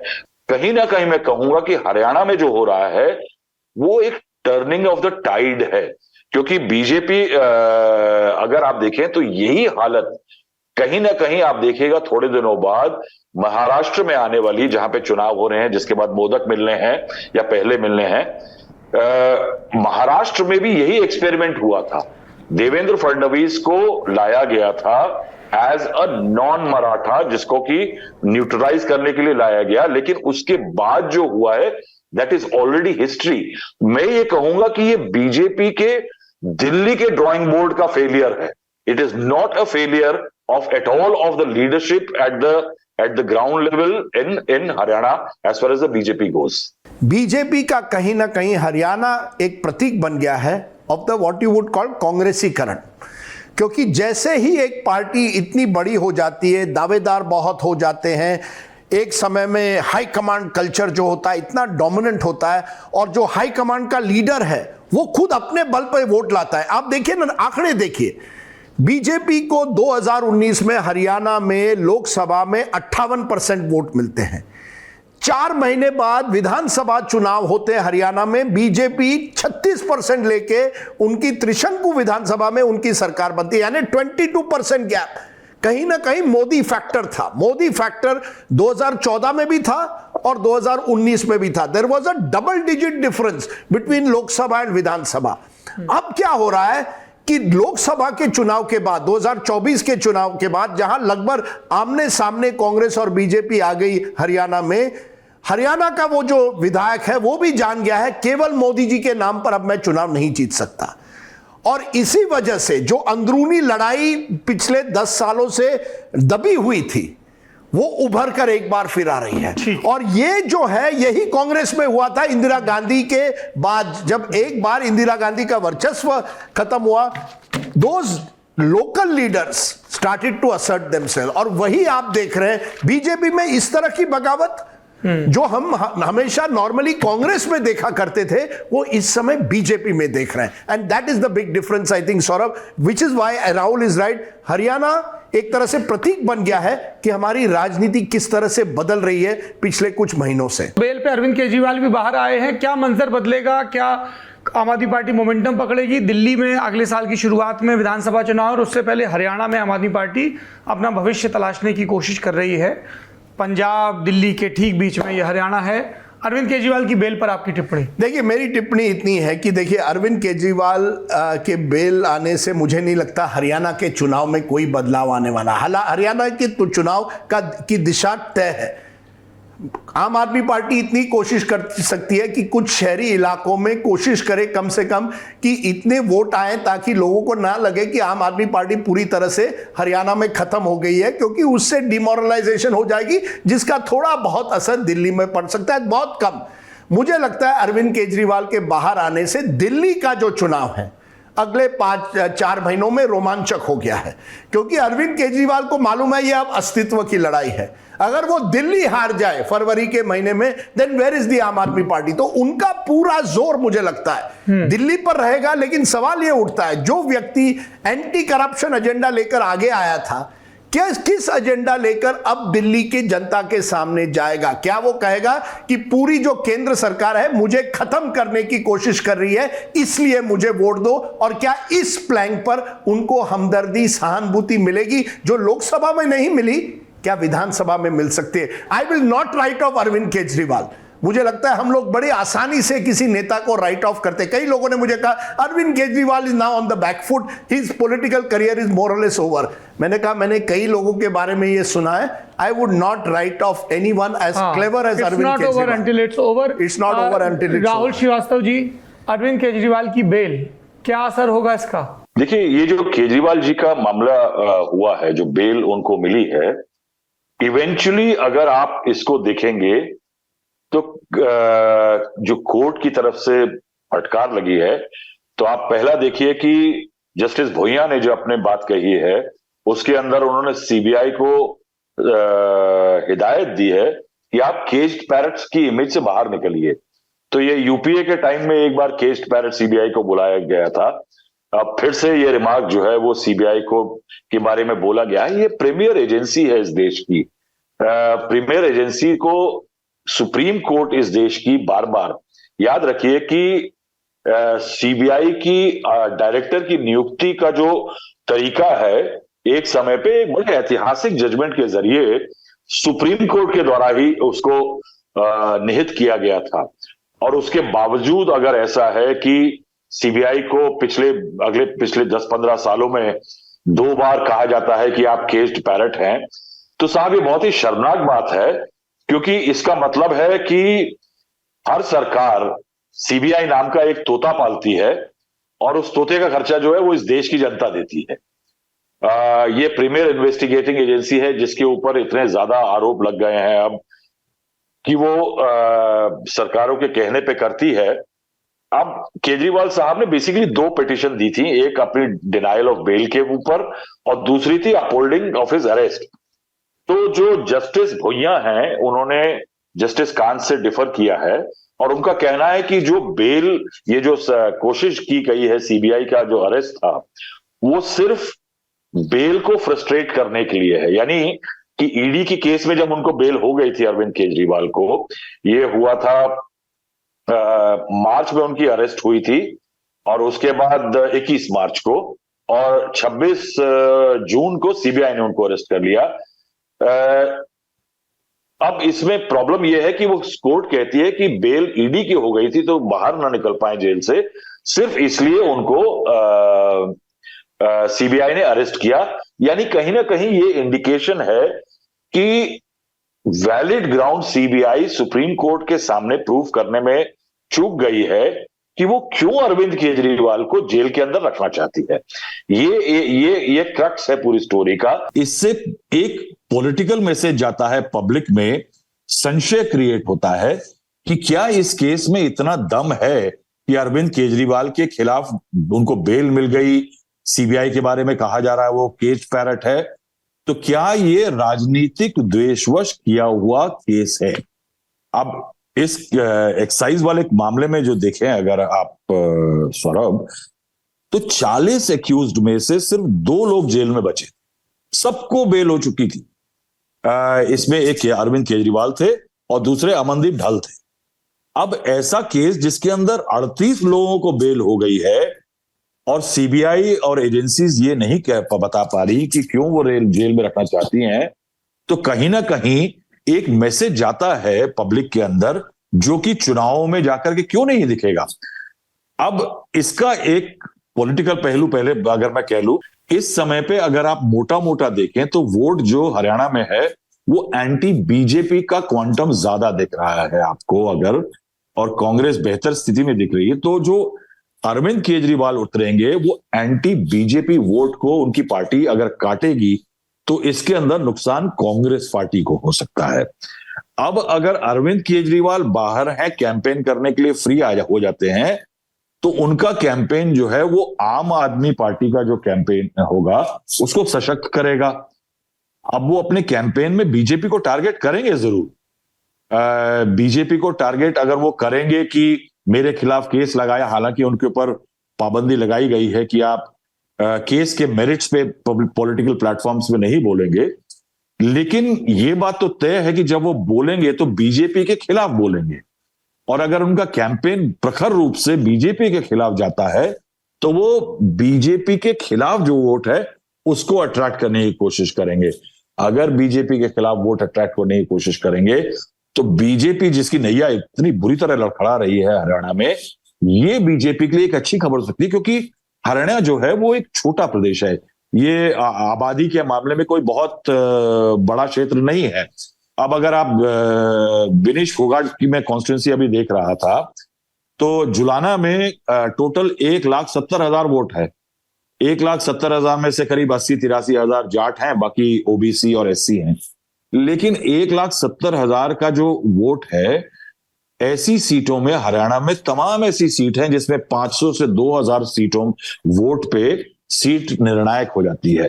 अब इस निर्णायक हो जाने के कारण जो है क्या होता है कि कम मार्जिन की जो सीटें होती हैं उसमें अगर कोई वोट काटता है किसी पार्टी के खिलाफ, जो एंटी पार्टी वोट होता है जैसे एंटी बीजेपी है, तो उसके अंदर नुकसान उस पार्टी को हो सकता है जो कि उस वोट का डोमिनेंट क्लेमेंट है।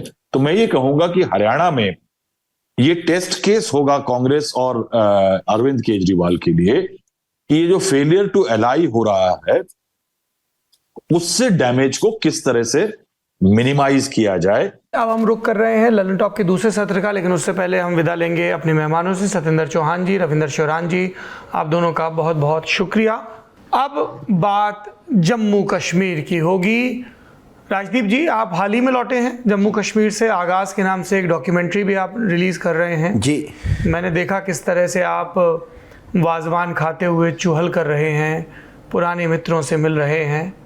क्या लग रहा है इस बार? आप जम्मू भी गए या सिर्फ कश्मीर से लौटा है? पहले तो ये बताइए। ये बड़ी मुसीबत हुई, अभी तक मैं जम्मू नहीं गया, और कई लोग, ये सर दिल्ली के पत्रकारों की बहुत बड़ी समस्या है कि वो जम्मू कश्मीर के नाम पे सिर्फ कश्मीर वैली होके चले आते हैं। अरे मेरे दोस्त, किसने कहा कि मैं नहीं जाऊंगा? मैं जाना चाहता हूं। अब परमिशन मिलनी चाहिए कि आप एक बार और जाइए। 5 दिन मुझे प्रोग्राम करना पड़ता है, लेकिन मैं जाना चाहता हूं इस वजह से क्योंकि कश्मीर घाटी में ही कई लोगों ने मुझे कहा, जो मेरे पुराने दोस्त है, कि यहां चुनाव असली नहीं हो रहा है इस बार।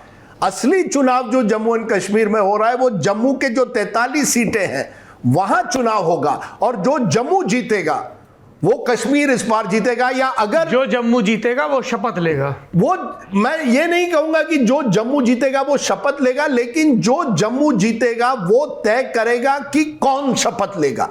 ये सबसे बड़ी बात है कि क्योंकि 43 सीटें हैं और हम हमेशा समझते हैं हिंदू जम्मू, ये एक हमारे, जैसे आपने कहा ना, कई लोग जो दिल्ली के पत्रकार हैं वो समझते हैं मुस्लिम कश्मीर वैली और हिंदू जम्मू। ऐसा नहीं है। जम्मू के जैसे आप ऊपरी भागों में जाए वहां कई शेड्यूल ट्राइब्स हैं, शेड्यूल कास्ट हैं, मुस्लिम समुदाय है, और जो जम्मू कश्मीर के मुस्लिम हैं उनकी इकलौती पहचान सिर्फ वही नहीं है। बिल्कुल, वो किस कम्युनिटी से आते हैं, शिया हैं, सुन्नी हैं, सूफी हैं, इस तरीके के बहुत सारे वेरिएशन भी हैं।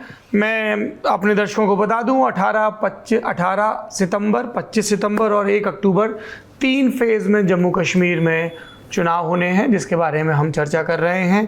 किन किन नेताओं से आपकी मुलाकात हुई? सबसे पहले इंजीनियर राशिद जी, बहुत इंटरेस्टिंग है। इंजीनियर राशिद, जिनको अभी बेल मिली है, मैं जिस दिन वहाँ था तब उनको बेल नहीं मिली थी। मैं उनको बहुत दिनों से जानता हूँ और पहली बार मैं उनको मिला था। बहुत इंटरेस्टिंग है। 1999 में एक चुनाव हो रहा था, 98 या 99 में, करीब 7:30-8 बजे मैं होटल के कमरे में बैठा हूँ और किसी ने मुझे दरवाजे पर खटखट की, तो मैं बाहर से देखता हूँ कौन है। एक व्यक्ति है, बाल नहीं है, दाढ़ी छोटी सी है, स्माइल कर रहा है और मुझे कह रहा है ओपन ओपन ओपन। मैं डर गया यार, साले कौन है ये। मैंने कहा हु आर यू। इसे क्या डर गया क्या? नहीं, मैंने कहा कोई डर का माहौल है। डर नहीं गया। तो मैंने धीरे से वो लॉक खोला, वो तुरंत मेरे रूम में आता है, how are you mister Sardesai, I want to meet you, ये वो करके, और बिल्कुल कहता है कि यार you know I want to tell you कि कश्मीर में क्या हो रहा है। मैं कुछ कह नहीं रहा है, 15 मिनट वो लगातार बोलता रहता है। वो व्यक्ति था इंजीनियर राशिद। उसके बाद इंजीनियर राशिद का करियर मैंने थोड़े बहुत फॉलो किया। इंडिपेंडेंट था, 2 बार एज इंडिपेंडेंट जीता है चुनाव, जो आसान नहीं होता है किसी भी राज्य में। और उन्होंने अपनी एक पकड़ बना ली एज अ मैवरिक। अब हिंदी में मैवरिक के लिए आप क्या शब्द कहेंगे कि वो कुछ भी कर सकते। कभी स्कूटर पे कहीं जाते थे लोगों के साथ मिलने, कभी चाय की दुकान में बैठ जाते थे। बिल्कुल अलग तरह का उनका कैंपेन होता था, लेकिन उन्होंने अपनी एक पहचान बना दी कि जहां परिवारवाद लीडर्स हैं कश्मीर में, मैं जनता के साथ जुड़ा हूं। और लोगों पर हमेशा एक दिल्ली का हमेशा शक था इंजीनियर राशिद का कि इनको पाकिस्तान कहीं ना कहीं स्पॉन्सर कर रहा है। टेरर फंडिंग के ही केस में उनको 2019 में यूएपीए में अरेस्ट किया गया। हालांकि उनका कहना है कि मेरे खिलाफ इतने सालों में राजदीप भाई कभी भी एफआईआर नहीं हुई कि मैंने किसी आतंकवादी गुट के साथ कोई भी समझौता किया है। उन्होंने कहा हाँ, मैं बहुत जोर शोर से कहता हूं कि कश्मीर को ऑटोनॉमी मिलनी चाहिए, लेकिन मेरा कोई पाकिस्तान से संबंध नहीं, ये उनका कहना है। जो भी हो, 2024 के चुनाव में अगर मैं कहूं कोई वाइल्ड कार्ड या एक्स फैक्टर आ गया है, वो है इंजीनियर राशिद। और अब आप ये गंभीरता से सोचिए, यूएपीए में सौरभ भाई, यूएपीए में टेरर फंडिंग में जिस व्यक्ति को 5 साल तिहाड़ जेल में रखा गया है, उस व्यक्ति को अब छोड़ा जाता है on bail to go and campaign. जब यही चीज अरविंद केजरीवाल की हुई, not in a UAPA case, इतना बवाल हुआ था, but today engineer Rashid is allowed. और सस्पिशन विरोधी पक्ष वैली के यही कर रहे हैं, ओमर अब्दुल्ला वगैरह, कि भाजपा इसके खिलाफ क्यों नहीं है। उनका कहना है कि इंजीनियर राशिद को आगे किया गया है क्योंकि वो एक तरह से जी मैं एक वाइल्ड कार्ड लेकर आए। जी मैं इस पे कोट कर देता हूं और उसके बाद आपका रिस्पांस लूंगा। राजदीप जी, आपने जो कहा, मेरे सामने महबूबा मुफ्ती का बयान है। वो कह रही है अवामी इत्तेहाद पार्टी, ये इंजीनियर राशिद की पार्टी है जी। अवामी इत्तेहाद पार्टी के उम्मीदवारों के पास वसाइल यानी कि संसाधन, रिसोर्सेज कहाँ से आ रहे हैं? लीडर जेल में, हजारों की तादाद में गाड़ियाँ, पैसा कहाँ से आ रहा है? लोगों को सोचना चाहिए। पीडीपी तोड़कर कई प्रॉक्सी पार्टियाँ बनी हैं, फेल हो गई। पार्लियामेंट इलेक्शन में इंजीनियर राशिद की पार्टी को आगे किया। मैं वार्न कर रही हूँ जम्मू कश्मीर के लोगों को, आपके यहाँ पीडीपी, नेशनल कॉन्फ्रेंस और कांग्रेस जैसी पार्टियां, इसके अलावा जितनी भी पार्टियां हैं, खास तौर पर एआईपी, ये अवामी इत्तेहाद पार्टी, इसकी बैकिंग पीछे से हो रही है, खबरदार रहिए। उमर अब्दुल्ला ने भी यही बात कही कि अफसोस बारामूला पार्लियामेंट्री हल्के के लोगों के लिए हो रहा है, क्योंकि बेल उन्हें खिदमत के लिए नहीं मिली, पार्लियामेंट अटेंड करने के लिए नहीं मिली, वोट लेने के लिए मिली है, जो लोग बहुत सोच रहे थे। महबूबा मुफ्ती ने साफ कह दिया है। महबूबा मुफ्ती एंड उमर अब्दुल्ला इस एक मसले पर साफ हैं, अब्दुल राशिद को डिस्क्रेडिट करने के मसले पर। देखिए, इंजीनियर राशिद नॉर्थ कश्मीर का चुनाव जीते जेल से, लोकसभा का चुनाव, और बड़ी भारी बहुमत से जीते अगेंस्ट उमर अब्दुल्ला और सज्जाद लोन।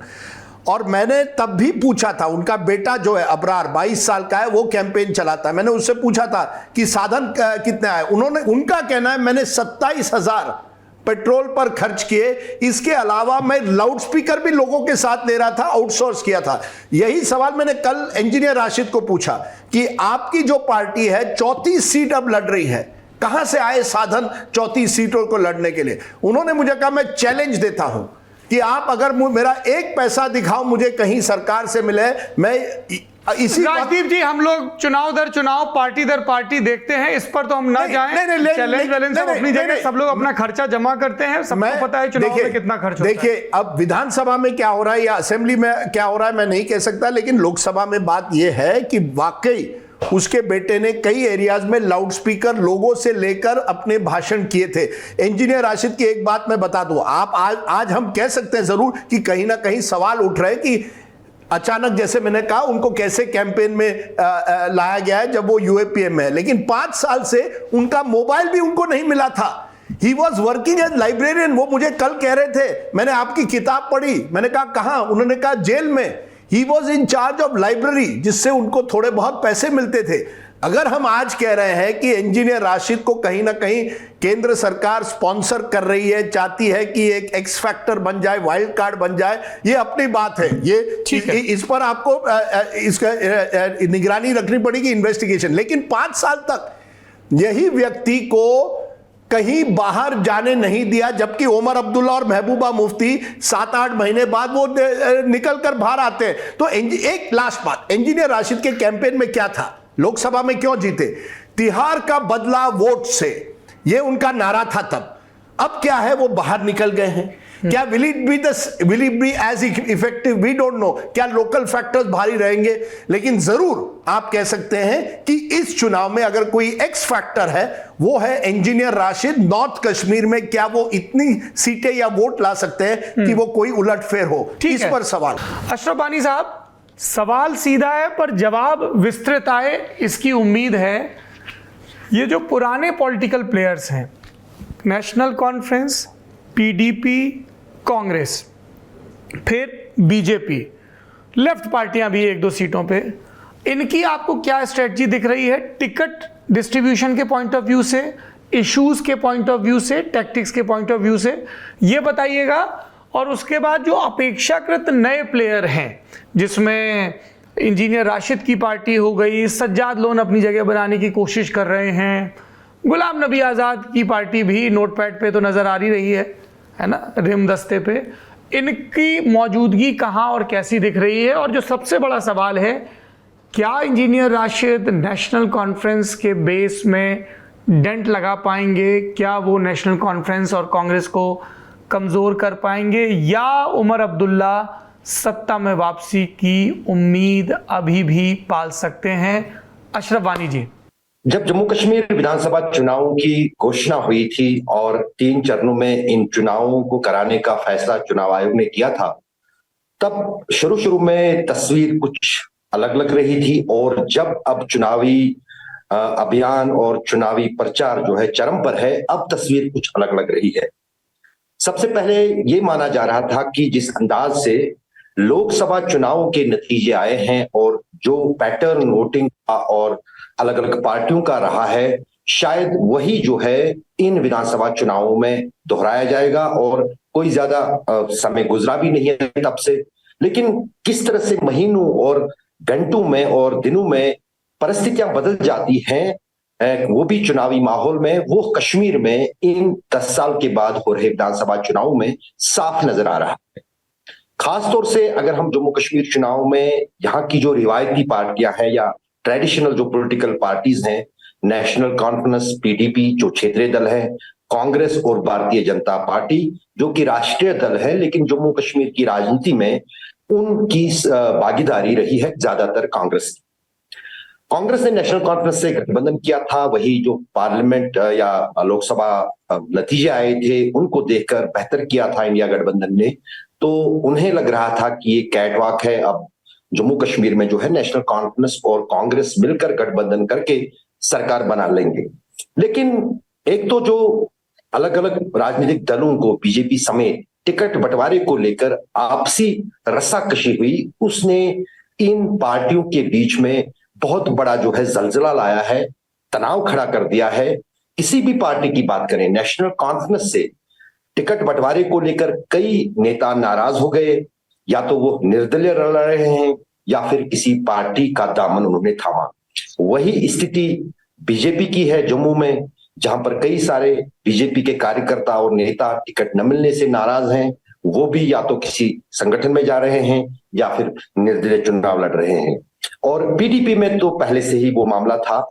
लेकिन सबसे बड़ा ट्विस्ट जो इन विधानसभा चुनावों में आया है, एक जमाती इस्लामी की एंट्री और दूसरा इंजीनियर रशीद का 5.5 साल के बाद जेल से रिहा होना।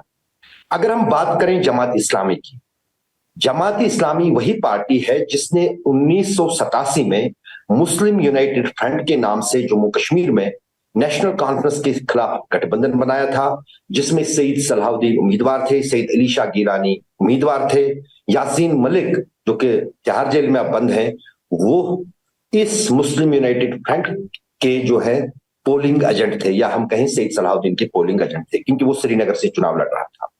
उसके बाद जो है तब से जितने भी चुनाव हुए उसमें जमात इस्लामी ने जम्मू कश्मीर में बहिष्कार की घोषणा की और उसका असर शुरू में बहुत ज्यादा दिखा और धीरे धीरे वो असर जो है कम होने लगा। लोकसभा चुनाव में जमात इस्लामी के कुछ लोगों ने अपना मन बदला और उन्हें लोगों से अपील की।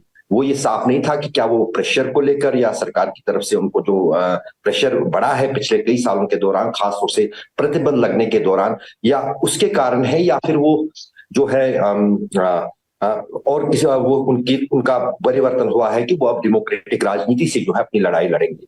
लेकिन इन विधानसभा चुनाव में जमात इस्लामी के प्रमुख चेहरे जो हैं वो बतौर निर्दलीय उम्मीदवार चुनाव लड़ रहे हैं, खासतौर से दक्षिणी कश्मीर में। और अगर हम बात करें कि उनके रैलीज की, तो कुलगाम जो कि एक जमाने में आतंकवाद का गढ़ माना जाता था, बहुत ज्यादा वहां पर वोटिंग परसेंटेज भी सबसे कम होता था जम्मू कश्मीर में, खासतौर से कश्मीर में, तो वहां पर जिस अंदाज से जमात इस्लामी के इन निर्दलीय उम्मीदवारों को भीड़ जुट रही है, वो साफ कुछ संकेत जाहिर कर रही है कि जमात इस्लामी के निर्दलीय उम्मीदवार भी वोट जरूर काटेंगे, खासतौर से पीडीपी के।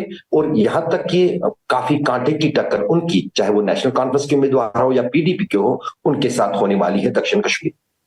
जहां तक इंजीनियर रशीद की पार्टी की बात है, इंजीनियर रशीद की पार्टी ने लोकसभा चुनाव में सिद्ध कर दिया था उसकी पार्टी की हालत क्या है, उसकी पार्टी की ताकत क्या है, जब उसने दो बड़े राजनेता उमर अब्दुल्ला भूतपूर्व मुख्यमंत्री को हराया, सज्जाद लोन पीपल्स कॉन्फ्रेंस के प्रमुख को हराया, वो भी 2 लाख से अधिक वोटों से।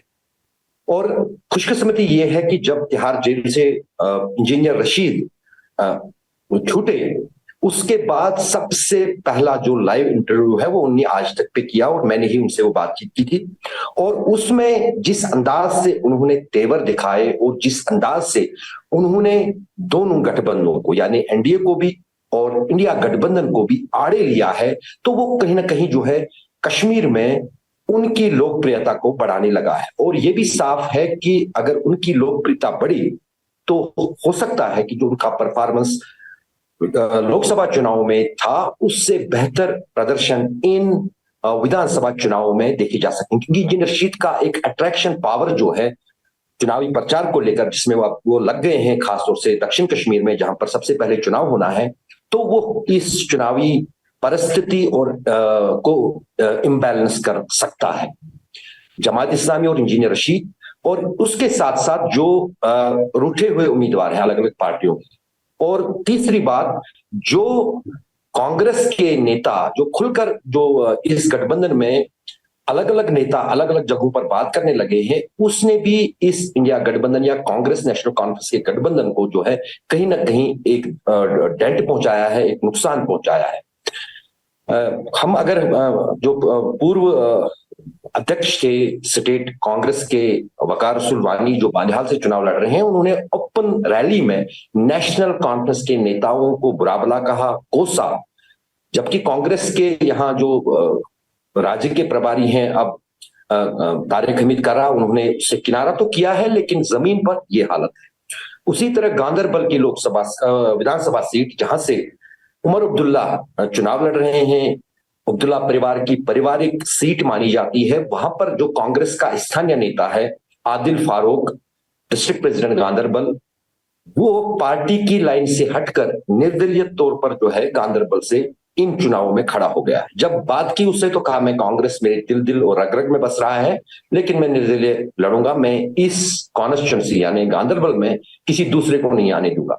तो जाहिर है वो नेशनल कॉन्फ्रेंस के वोट काटेंगे। तीसरी तरफ एक ट्रेंड अब बन गया है अलगाववादी नेताओं के लिए और उन लोगों के लिए जो जेल में बंद है, कि इंजीनियर रशीद की जिस अंदाज से रिहाई जेल के भीतर चुनाव लड़ने से हो गई और चुनाव जीतकर हुई, तो कहीं ना कहीं उनके लिए भी रास्ता खुल सकता है। तो कुछ जेल में जो अलगाववादी नेता है, जैसे सरजान बरकाती, जो कि बड़े पोस्टर बाज थे एक जमाने में 2016-2017 बुरहान वानी के मारे जाने के बाद उस पूरे अनरेस्ट के कश्मीर में, तो उनकी बेटी ने जो है अपना सरजान बरकती का जो है नामांकन 2 जगहों से, पहले शोपियां से बरा था दक्षिणी कश्मीर में, वहां कैंसिल हुआ, और उसके बाद फिर गांदरबल से, और अब माना जा रहा है कि वो हो सकता है इंजीनियर रशीद उनको उत्तरी कश्मीर से भी किसी विधानसभा सीट से चुनाव लड़ा सकते हैं। तो जाहिर है कि ये पूरा जो एम्बैलेंस है, ये सबसे बड़ी खतरे की घंटी जो है प्रमुख दलों के लिए है, चाहे उसमें नेशनल कॉन्फ्रेंस हो, पीडीपी हो, कांग्रेस हो या फिर बीजेपी। बीजेपी को उतना ज्यादा नुकसान नहीं पहुंचेगा कश्मीर की इस राजनीति से, क्योंकि जमात इस्लामी और इंजीनियर रशीद का फोकस ज्यादा कश्मीर में है, जम्मू में उतना फोकस नहीं है। जम्मू में आमतौर से सीधी टक्कर जो है नेशनल कॉन्फ्रेंस कांग्रेस गठबंधन और बीजेपी के बीच में देखी जा रही है। लेकिन इस कश्मीर की इस राजनीति का दो क्षेत्रों पर जम्मू में असर हो सकता है। एक तो पुंछ राजौरी जो कि पीर पंचाल के उस पार है, और चिनाब वैली जिसमें किश्तवाड़, डोडा और रामबन के जिले आते हैं। तो जाहिर है कि जिस अंदाज से हर रोज जम्मू कश्मीर में समीकरण बदल रहे हैं, अलगाववादी नेताओं, इंजीनियर रशीद की चुनावी सभाओं में जमकर भीड़ एकजुट हो रही है, बिना किसी बुलावे के, बिना किसी सुविधा के, और जमात इस्लामी के भी निर्दलीय उम्मीदवारों के जो जनसभाएं हो रही है उसमें भीड़ जुड़ रही है, खासतौर से युवाओं की, वो कहीं ना कहीं साफ इशारा करता है एक तो हिस्टोरिक मत प्रतिशत होगा विधानसभा चुनाव में जम्मू कश्मीर में, क्योंकि जम्मू कश्मीर के युवाओं को भी और यहाँ के जो लोग हैं उनको लग रहा है कि डेमोक्रेटिक तरीके से, वोट के तरीके से ही वो अपनी बात जो है वो साबित करना चाहते हैं, और उसी से जो है, उसी तरीके से जो है वो कहीं ना कहीं अपनी बात को आगे बढ़ाना चाहते हैं, और अपने हम कहें कि अपने सेंटिमेंट को जो है जाहिर करना चाहते हैं। जो दरेरा में राजदीप को दे रहा था वो हम पर भी लागू होता है कि जब जम्मू कश्मीर पर बात हो तब सिर्फ कश्मीर वैली पर बात ना हो, जम्मू पर भी बात जरूरी है। हमारे साथ सुनील भट्ट जुड़ रहे हैं, इंडिया टुडे से जुड़े वरिष्ठ पत्रकार। सुनील जी, जम्मू में क्या मंजर नजर आ रहा है? पिछली बार हमने देखा किस तरह से भारतीय जनता पार्टी ने बड़ी बढ़त हासिल की। लोकसभा चुनाव में भी हमने देखा कि जम्मू की सीट हो या फिर जितेंद्र सिंह वाली सीट हो, दोनों पर ही भारतीय जनता पार्टी को बढ़त हासिल हुई। इस बार क्या नफा नुकसान दिख रहा है भारतीय जनता पार्टी को? मनोज सिन्हा के कार्यकाल में लिए गए फैसलों का कैसा असर दिख रहा है? कितनी आपको बंदर बांट या गुटबाजी दिख रही है बीजेपी के खेमे में, और इसके उलट कांग्रेस के खेमे में क्या रणनीतिक स्थिति है? नेशनल कॉन्फ्रेंस का भी कितना दखल है? इसके बारे में विस्तार से बताइए।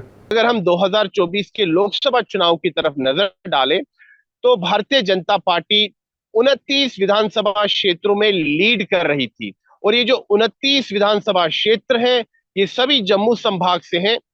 तो भारतीय जनता पार्टी अब उसी को मापदंड मान रही है, और उनका अब लक्ष्य है कि ये जो 29 का आंकड़ा है इसको पार करना है। कहीं ना कहीं बीजेपी कोशिश कर रही है कि जो जम्मू संभाग की 43 विधानसभा सीटें हैं इनमें अधिक से अधिक सीटें बीजेपी जीते। तो लक्ष्य क्या है बीजेपी का?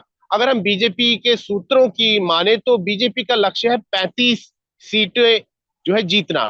वो चाहते हैं कि किसी तरह वो 35 का आंकड़ा छू जाए, और फिर बहुमत से अगर हम देखें तो बहुमत का आंकड़ा 90, अब विधानसभा की जो स्ट्रेंथ है वो 90 हो चुकी है। तो जो हाफ ए मार्क है वो 45 है, और जो बहुमत का आंकड़ा है वो 46 है। 45 हाफ ए मार्क है, 46 बहुमत का आंकड़ा है। अगर बीजेपी को 35 सीटें आ जाती हैं तो उनको 11 और विधायकों की जरूरत पड़ेगी, और बीजेपी की सूत्रों की माने तो जो निर्दलीय उम्मीदवार कश्मीर घाटी से उतरे हैं मैदान में, तो उनको लगता है कि किसी न किसी तरीके से चुनाव के बाद वो उनको लुभाने में सफल रहेंगे, और बीजेपी अपने बलबूते यहाँ जम्मू कश्मीर में सरकार बनाएगी, ऐसा बीजेपी का लक्ष्य है। लेकिन वास्तविकता क्या है ये देखना भी बाकी है, क्योंकि अगर हम देखें 2024 के जो लोकसभा के चुनाव है उनकी तरफ भी नजर डालें तो जम्मू संभाग में कांग्रेस पार्टी 7 सीटों पर लीड कर रही थी, और इनमें से 2 सीटें हिंदू बहुल सीटें थी, यानी कि हिंदू मेजॉरिटी सीट्स थी। और अगर हम पिछले विधानसभा चुनाव की तरफ नजर डालें, 2014 में जो विधानसभा चुनाव हुए थे तब कांग्रेस पार्टी ने बेशक 12 सीटें जीती थी, लेकिन ये जो 12 सीटें थी इनमें एक भी ऐसी सीट नहीं थी जो कि हिंदू बहुल हो, यानी कि हिंदू मेजॉरिटी सीट हो।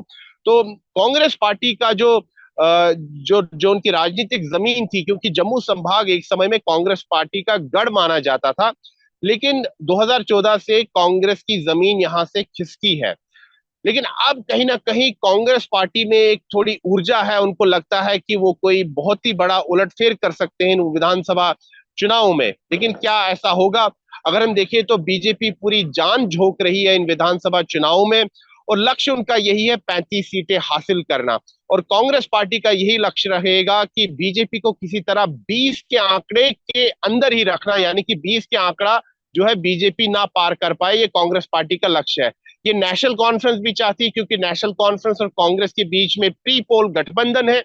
हालांकि अगर हम देखें तो ये जो प्री पोल गठबंधन है, इसके अनुसार नेशनल कॉन्फ्रेंस 51 सीटों पर लड़ रही है, कांग्रेस पार्टी 32 सीटों पर लड़ रही है, लेकिन 5 सीटों पर इन दोनों पार्टियों के बीच में फ्रेंडली फाइट भी है। और अगर हम कांग्रेस के सूत्रों की माने तो यहाँ जम्मू कश्मीर में कांग्रेस पार्टी के जो कई नेता हैं वो काफी नाराज हैं इस गठबंधन से।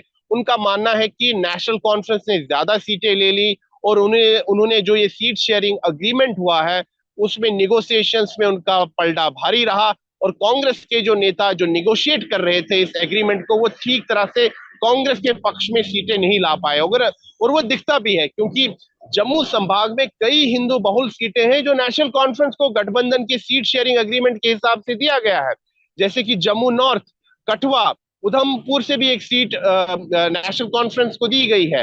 रामबन की जो सीट है, जो हिंदू बहुल सीट है, हिंदू मेजॉरिटी सीट है, वो नेशनल कॉन्फ्रेंस को दी गई है।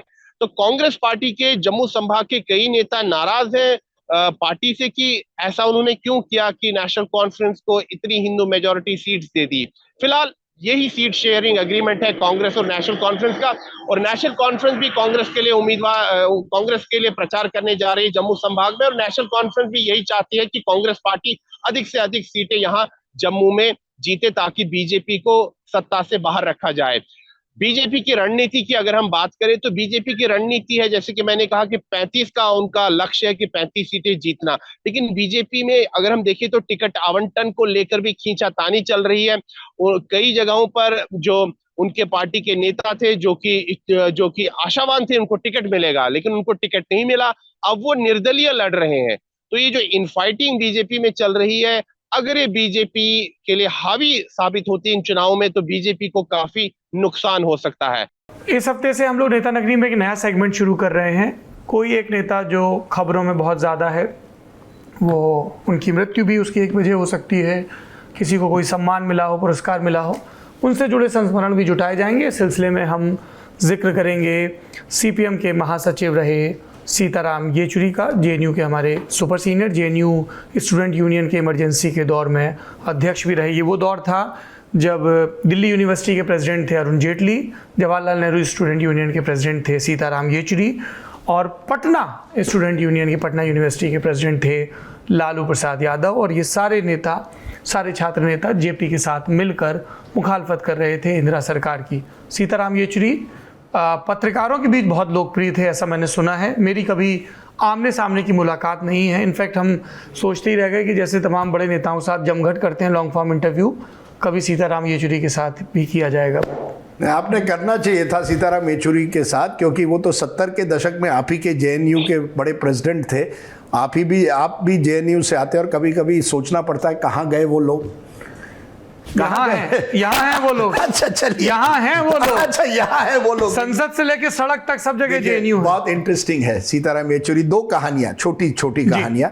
एक तो आज जेएनयू से जुड़ा हुआ है, और वो फोटोग्राफ कल बहुत वायरल हो रहा था कि जब सीताराम येचुरी जेएनयू के प्रेसिडेंट थे, तब वो इंदिरा गांधी के घर गए थे। इंदिरा गांधी 77 रेजिग्नेशन की डिमांड करने वाला 77 का चुनाव था। इंदिरा गांधी हार जाती है। उसके 6 महीने बाद सीताराम येचुरी एक स्टूडेंट का डेलीगेशन लेकर जाते हैं उनके घर पे, क्योंकि इंदिरा गांधी ने resignation as chancellor of JNU नहीं दी थी। और आप सोचिए उस जमाने में इंदिरा गांधी वहां मिलती है स्टूडेंट्स के साथ उनके बगीचे पर, और स्टूडेंट्स डिमांड करते हैं। वो जो फोटो वायरल हुआ है, और इंदिरा गांधी एंड में अपना रेजिग्नेशन दे देती है। तो ये जेएनयू की बात है। लेकिन आपने अरुण जेटली का जिक्र किया, इसलिए मैं एक कहानी आपको बताता हूँ। हर साल हम एक एंड ऑफ द ईयर, साल के एंड में एक प्रोग्राम करते थे। एनडीटीवी में मैं था, बिग फाइट डिबेट हुआ करता था प्रोग्राम उस समय, और काफ़ी वो पॉपुलर था, लोकप्रिय था। साल के एंड में ज़्यादातर हम एक स्पेशल प्रोग्राम पॉलिटिकल करते थे, जिसमें अरुण जेटली, सीताराम येचुरी और कांग्रेस की तरफ से या तो कपिल सिब्बल या जयराम रमेश को बुलाते थे। और क्योंकि जैसे आपने कहा दोनों अरुण जेटली और सीताराम येचुरी स्टूडेंट एक्टिविस्ट हुआ करते थे, 70 के दशक में इमरजेंसी के खिलाफ दोनों ने अपनी आवाज़ उठाई थी। तो प्रोग्राम के बाद एक रिवाज होता था कि अरुण जेटली सबको खाने पर बुलाते थे अपने घर पे। ग्रेटर कैलाश में हमारा स्टूडियो था और वहीं उनका घर भी नज़दीक था, तो वो हमेशा कहते थे कि हमारे घर आ जाओ, मैं आपको बेस्ट बरा कबाब खिलाऊंगा, मटन बरा फ्रॉम मोती महल, और थोड़ा बटर चिकन और नान करवाते हैं। अब सीताराम कहते थे ज़रूर, सीताराम वॉज वेरी शौकीन थे, ऑफ कोर्स आई विल कम, लेकिन जेटली जी वन कंडीशन कि मुझे एक स्मोकिंग रूम आपके घर में चाहिए। ये नॉन स्मोकिंग बीजेपी रूम में मैं नहीं आ सकता, मुझे एक स्मोकर्स रूम चाहिए। और वो चाम्स जो है, चाम सिगरेट लेके वो अलग कमरे में जाके अपने सिगरेट्स करके फिर आते थे। और फिर जो गपशप उन दोनों के बीच में होती थी, मैं बस बैठा हुआ था, एक तरफ अरुण जेटली, दूसरी तरफ सीताराम येचुरी, राइट और लेफ्ट। लेकिन अगर उस कमरे में आप रहते तो आप ये बात जान जाते कि एक जमाने में इस देश की राजनीति में लेफ्ट और राइट एक साथ थे, क्योंकि वो एक दूसरे के दोस्तों को जानते वी स्टूडेंट्स मूवमेंट से आए थे, इमरजेंसी के खिलाफ थे। आज क्या हुआ है, जो दुश्मनी है हर तरफ, उस जमाने में नहीं थी। घंटों वी वुड स्टार्ट अपना जो हम लोगों का डिनर या स्नैक्स 8 बजे शुरू होते थे, वो देर रात तक 12 बजे तक होते थे। और Sitaram liked his drink, mister Jaitley teetotaller, mister Jaitley liked his non vegetarian. और लेकिन Sitaram Yechury was, as I said, more willing to experiment with food, with drink. और ये रात तक 12 बजे, आप सोचिए, can it happen today that a leader of left and right are happily chatting away and talking about the 1970s? Maybe it's happening and you are not there on the table. Maybe it's happening and I'm not there, but मुझे लगता है, But I seriously doubt that it's happening. क्योंकि आपने Right. 70 के दशक की बात की, मुझे लगता है उस दशक से जो उभर कर आए नेता, क्योंकि वो स्टूडेंट्स मूवमेंट से आए, मुझे लगता है एक bonding थी। एक बॉन्डिंग हुई। जी ठीक है, अब राहुल श्रीवास्तव जी से सुन लेते हैं, उनके पास सीताराम येचुरी की क्या स्मृतियां हैं। सीताराम येचुरी से मेरी मुलाकात बहुत पुरानी है। मैं कॉलेज के फाइनल ईयर में था। सीताराम येचुरी बड़े नेता हो चुके थे। वो जेएनयू जाया करते थे अक्सर, और हम लोग भी जेएनयू में जब होते थे तो उनसे मुलाकात होती थी। और वहां से जो बातचीत थी, क्या है कि आप जब इस तरह के नेताओं को मिलते हैं तो 86 का जो समय था, 85-86 का जो समय था, वो समय में भी कांग्रेस पार्टी एक डोमिनेंट फोर्स हुआ करती थी। और जो उसका ऑल्टरनेटिव आर्गुमेंट था वो एग्जिस्ट नहीं करता था। बीजेपी जो है वो 1984 में 2 सीट पे लुढ़क चुकी थी, और बीजेपी के बारे में लोगों को सिर्फ ये पता था कि उनके अटल बिहारी वाजपेयी और एल.के. आडवाणी जैसे नेता हैं, और वो कुछ उनकी मांग है। तो जो लेफ्ट था वो यूनिवर्सिटीज में, कॉलेजेस वगैरह में एक ऑल्टरनेटिव आर्ग्यूमेंट, एक कॉन्वर्जेशन का एक बहुत बड़ा हिस्सा रहा करता था। और स्टूडेंट्स के बीच में जो इन कॉन्वर्जेशंस के हिस्सा होते थे, उसमें Sitaram Yechury was a talking point.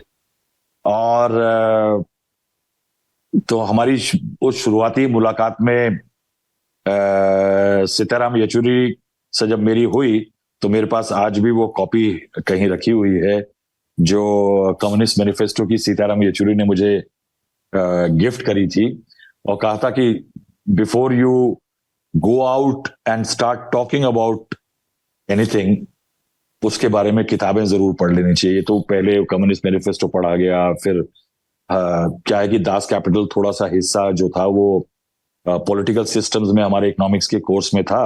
अच्छा, दूसरी इंटरेस्टिंग चीज थी कि सीताराम येचुरी इकोनॉमिक्स के सेंट स्टीफेंस के स्टूडेंट थे और यूनिवर्सिटी टॉपर थे। तो क्या है कि उनसे थोड़ी हम लोगों ने कोशिश एक टाइम पे ये भी रही कि अगर आगे परस्यू किया जाएगा एमए वगैरह, तो उनसे कुछ नोट्स मारे जाएं।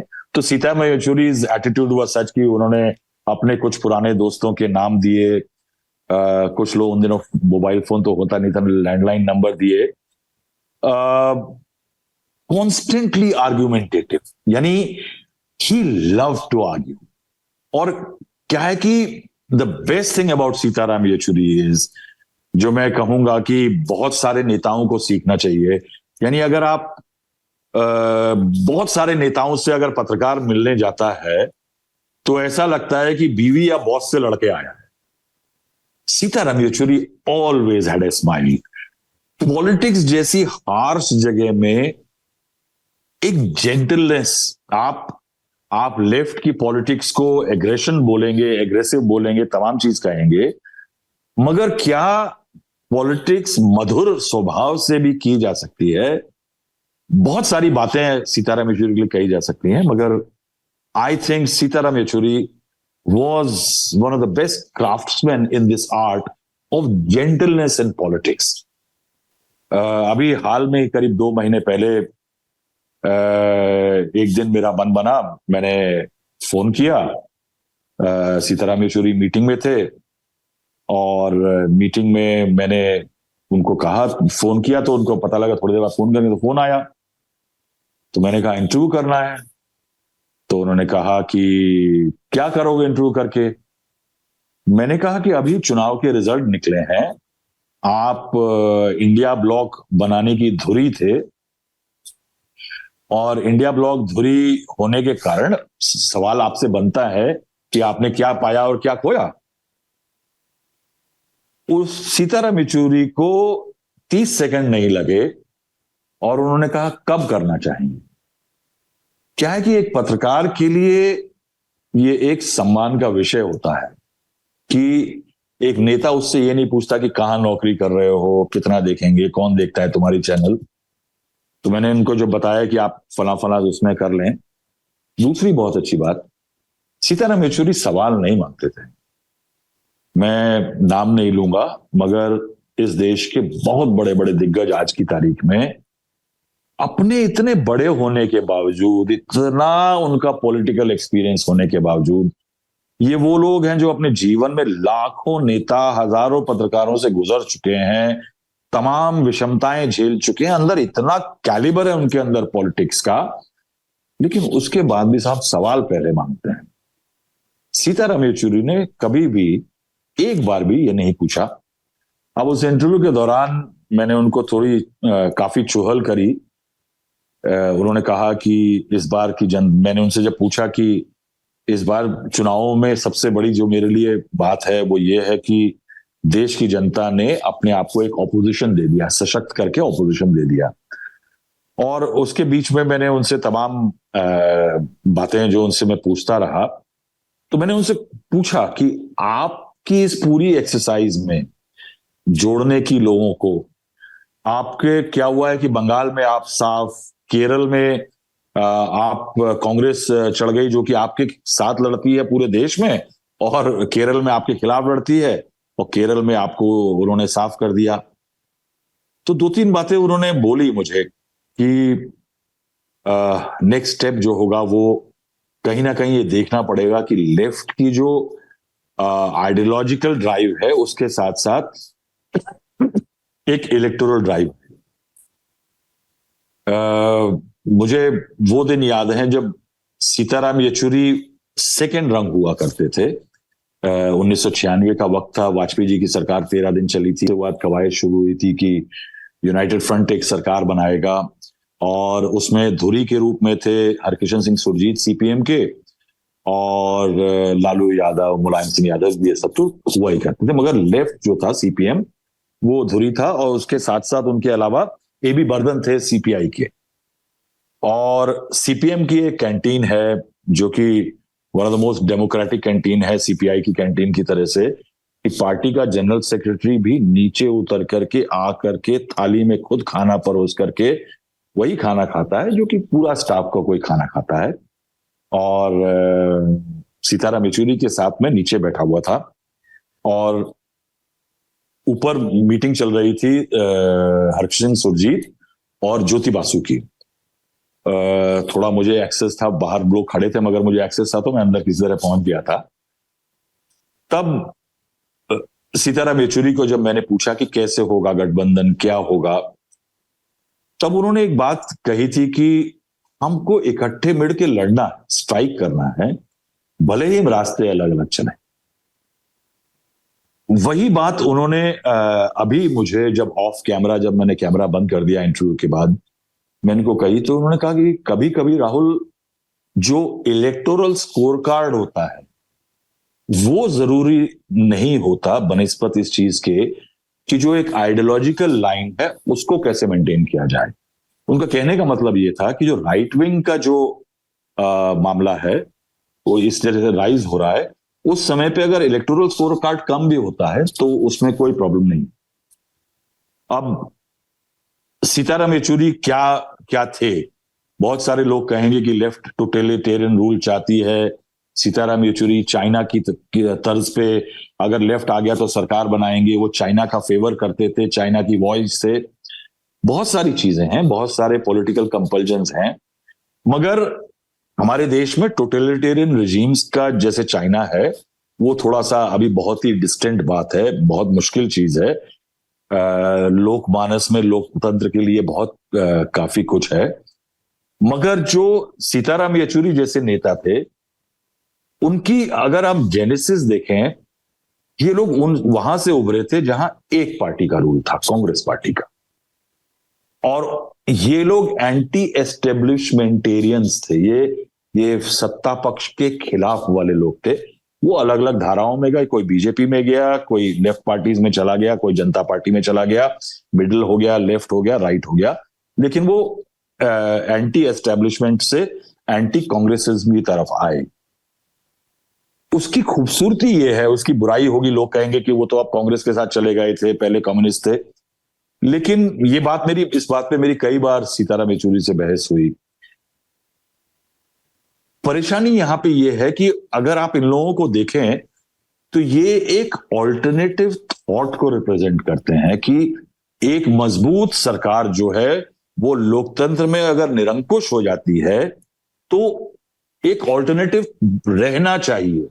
अगर दो ही पार्टी रहेंगी, जैसे आप देखिए राजस्थान में इंटरेस्टिंग है कि दो ही पार्टी हैं और एक जाता है दूसरी आती है, एक जाता है दूसरी आती है, तो एक थर्ड ऑल्टरनेटिव भी होना चाहिए। तो एक ऑल्टरनेटिव एज ए थॉट जो है उसके लिए बहुत सारी स्किल्स चाहिए होती है। उस स्किल्स में यह भी चाहिए होता है कि आप अपने एमएलए एमपी ना गिने, मगर आप एक पॉलिटिकल लाइन और थॉट लेकर के चलें। अब सीताराम येचुरी का मैं आपको इंटरेस्टिंग चीज बताता हूं कि राज्यसभा का नॉमिनेशन भर के आए थे, तो मैंने उनसे पूछा कि राज्यसभा में तो पूछते हैं भाई कितना पैसा वैसा है तुम्हारे पास, तो उन्होंने उठा करके अपना ड्रॉर खोली और उठा करके अपना एफिडेविट मेरे सामने रख दिया। तो सीमा उनकी पत्नी है, बहुत बढ़िया पत्रकार है, मेरी बहुत पुरानी कलीग रही थी, जानकार है। तो उस एफिडेविट के अंदर 82 लाख के करीब के एसेट्स दिखे, लेकिन अगर आप सीमा का, उनकी पत्नी का एसेट्स पृथक कर दें तो सीताराम येचुरी के अकाउंट में 10,000 रुपए थे कैश में, और टोटल एसेट सीताराम येचुरी के थे 1 लाख रुपया। स्टूडेंट पॉलिटिक्स से उभरा हुआ आदमी, एसएफआई की जर्नी करते हुए, जेएनयू से होते हुए 1975 के करीब से, इमरजेंसी जब से लगी थी उससे पहले से, पार्टी का 2 बार का 3 बार जनरल सेक्रेटरी रह चुका है, जो आदमी राज्यसभा का सांसद रह चुका है, उस आदमी का जो माली सिचुएशन वेल्थ है वो 1 लाख रुपए है। ये टेम्पलेट जो है वो कहीं ना कहीं इस देश के नेताओं के लिए भी एक टेम्पलेट बननी चाहिए, वरना अगर आप देखते हैं कि नेता ने क्या सृजित किया अपने पॉलिटिकल काल में, तो उसके पास 15 एसयूवी हैं, इतने करोड़ के इतने मकान हैं, इतनी जमीनें हैं, इतना कैश है, कहीं ना कहीं वो एक सेंस ऑफ जो सबॉल्टन की लड़ाई है इस देश में गरीब की, वो दर्शाता है। उसके बाद मैंने उनसे अभी हाल में एक दिन फोन पे बात हो रही थी, जब सेंट्रल गवर्नमेंट ने एक स्कीम रिलीज करी और कांग्रेस का मैनिफेस्टो भी था, जिसमें काफी सारे एलिमेंट ऐसे थे बेरोजगारों के लिए भत्ता, महिलाओं के लिए अनुदान, वो काफी लेफ्ट की विचारधारा से आते हैं। और मैं जानता हूं कि कांग्रेस का जो मैनिफेस्टो और जो कांग्रेस की बदली हुई सोच है, उसके अंदर एक जो वेलफेयरिज्म आ रहा है, जो बहुत ज्यादा प्रो इकोनॉमिक रिफॉर्म्स था, वो थोड़ा कम हुआ है। उसमें कहीं ना कहीं सीताराम येचुरी का बहुत बड़ा हाथ है। मैं जानता हूं कि बहुत सारे कंसल्टेशंस होते थे सीताराम येचुरी और राहुल गांधी के इस बारे में, और जिसका बाद में निष्कर्ष निकला कि कांग्रेस का मैनिफेस्टो जो था वो था। लेकिन इंटरेस्टिंग चीज ये है कि उस पॉलिसी के बाद मैंने जब फोन किया तो आम नागरिकों के लिए कुछ एक स्कीम सेंट्रल गवर्नमेंट ने कुछ अनाउंस किया था। तो सीताराम येचुरी को जब मैंने बताया तो उन्होंने हंस के मुझसे कहा कि राहुल, इवेंचुअली आप देखिए, even the right is going left. हम इतने सालों हम सत्ता में नहीं आए, छोटा पीरियड था जब हम सरकार का हिस्सा थे। यूनाइटेड फ्रंट में 2 मंत्री हुआ करते थे, इंद्रजीत गुप्ता और चित्तरानंद मिश्रा, यूनाइटेड फ्रंट सरकार में। लेकिन पॉलिसी का जो शेपिंग हो रहा है वो इवेंचुअली ये देश रियलाइज कर रहा है कि अगर आप नीचे से लोगों का स्तर नहीं उठाओगे तो top down economic trickle down, चाहे एडम स्मिथ ने कहा हो, वो नहीं उतना सुचारू रूप से होता है। मैं उनसे मजाक करता था हमेशा। मैंने अभी कुछ महीनों पहले उनके पास एक नया एप्पल का आईफोन आया, तो एप्पल का आईफोन आने पे मैंने उनको बहुत छेड़ा था कि ये तो इस दुनिया में कैपिटलिज्म का अगर सबसे बड़ा प्रतीक कोई है, एलिटिज्म का और बूर्जुआ कल्चर जो है जिसको लेफ्ट कहते हैं, तो वो तो आईफोन है। तो क्या है कि वो उस मामले पे काफी झेप जाया करते थे। मगर ये भी है कि आईफोन जो है वो उनका खरीदा नहीं था, उनको घर से ही गिफ्ट हुआ था। मैं नहीं जानता, मुझे नहीं याद है कि सीताराम येचुरी से जब भी मैं पूछता था यार तुम्हारी कमीज बहुत अच्छी है, अभी हाल फिलहाल में तो काफी लिनन पहनने लगे थे, तो वो मुझे हमेशा ये कहते थे यार मैंने पिछले 30-40 सालों में एक भी कमीज या ट्राउजर जो है वो अपने पैसे से नहीं खरीदी है, घर वाले दिला देते हैं और वही मैं पहन लिया करता हूं। ये सब जो थे वो उनके पर्सनल एलिमेंट थे। कोई बड़ी गाड़ी का ना होना, नाम में कहीं पे तमाम बार ऐसा हुआ है कि मैंने सीताराम येचुरी को ट्रेन में सेकंड क्लास में बैठे हुए देखा है कि एक बार दिल्ली से लुधियाना जाते हुए सेकंड क्लास के डब्बे में सीताराम येचुरी, मैं इंटरव्यू करने पहुंचा तो देखा वो अपने कॉमरेड्स के साथ में सेकंड क्लास के डब्बे में बैठे हुए थे, और उन्हीं के साथ बैठ करके उनमें से कुछ लोग पराठे और मिर्ची का अचार लाए थे, खाने के शौकीन थे, मिर्ची का अचार लाए थे तो वो वही खा रहे थे। इंटरेस्टिंग चीज उसमें ये भी थी जिसको जो जनता को जाननी चाहिए कि मैंने इतना लैंग्वेज के बारे में एम्बिडेक्स्ट्रस नेता नहीं देखा। इंग्लिश, हिंदी, बंगाली, तमिल, तेलुगु, 5 भाषाओं में सिद्धस्त थे सीताराम येचुरी। और इनफैक्ट वो हंस करके एक इंसिडेंट बताते थे ज्योति बासु के बारे में कि उन्होंने कहा था कि इज ए डेंजरस मैन, 5 भाषाएं बोल लेता है, इसके सामने में भाषा में क्या बोला जाए क्या नहीं बोला जाए ये लोगों को सोचना पड़ेगा। एक किस्सा वो बड़ा मजेदार बताते थे हम लोगों को कि एक बार ज्योति बासु की बातचीत हो रही थी फिडेल कास्ट्रो से क्यूबा के, और उस बातचीत के दौरान फिडेल कास्ट्रो ने एक आंकड़ा मांगा कि इस देश के अंदर कितना स्टील का प्रोडक्शन होता है। अब ज्योति बासु जो है इतने बड़े नेता, वो इतने छोटे ऐसे आंकड़े अपनी जेब में रख के थोड़ी घूमते थे, तो उन्होंने सीताराम येचुरी को फोन पकड़ा दिया। अब उस फोन कॉल के दौरान आप देखिए कैसे गुरुमंत्र मिला करते हैं। जब फिडेल कास्ट्रो ने पूछा तो सीताराम येचुरी ने कहा कि नहीं, मेरे पास तो ये डेटा नहीं है अभी।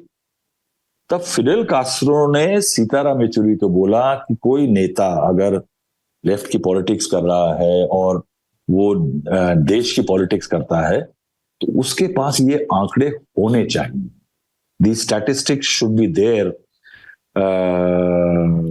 एज फार एज कोई नेता अगर है। उनके बारे में राजदीप ने बताया, जैसे वो किस्सा इंदिरा गांधी जी के सामने का, वो किस्सा बड़ा इंटरेस्टिंग है। वो किस्से में बहुत सारे, चूंकि मैं बहुत सालों उनसे, ये बात हमारी 10वीं बार हमारी होती है, अभी जो आखिर में 2 महीने पहले इंटरव्यू मैंने किया था उसमें भी रिपीट करवाई थी मैंने उनसे, कि जेएनयू के अंदर इस बात को लेकर के आक्रोश था कि इंदिरा गांधी चांसलर की पोस्ट से नहीं हट रही थी, और वो जेएनयू के एक फंक्शन में चांसलर के तौर पे आने वाली थी, और अफरा तफरी का माहौल था उन दिनों। तो कुछ 2 दिन पहले ही जेएनयू के अंदर एक वर्चुअल किडनैपिंग हुई पुलिस के द्वारा। एक छात्र नेता थे और वो जेएनयू की सड़क पे जा रहे थे, और एक सफेद एम्बेसडर आती है और अचानक उसमें प्लेन क्लोथ्स में पुलिसमैन है, वो उनको उठा करके ले जाती है। तो क्या है कि 40-50 लोग, उन दिनों क्या था कि हॉस्टल्स में रेड चल रही थी, तमाम लोगों को अरेस्ट किया जा रहा था, तो ये एक ऑनगोइंग एक्सरसाइज थी जिसके कारण जनता में, ये छात्रों में बहुत आक्रोश था।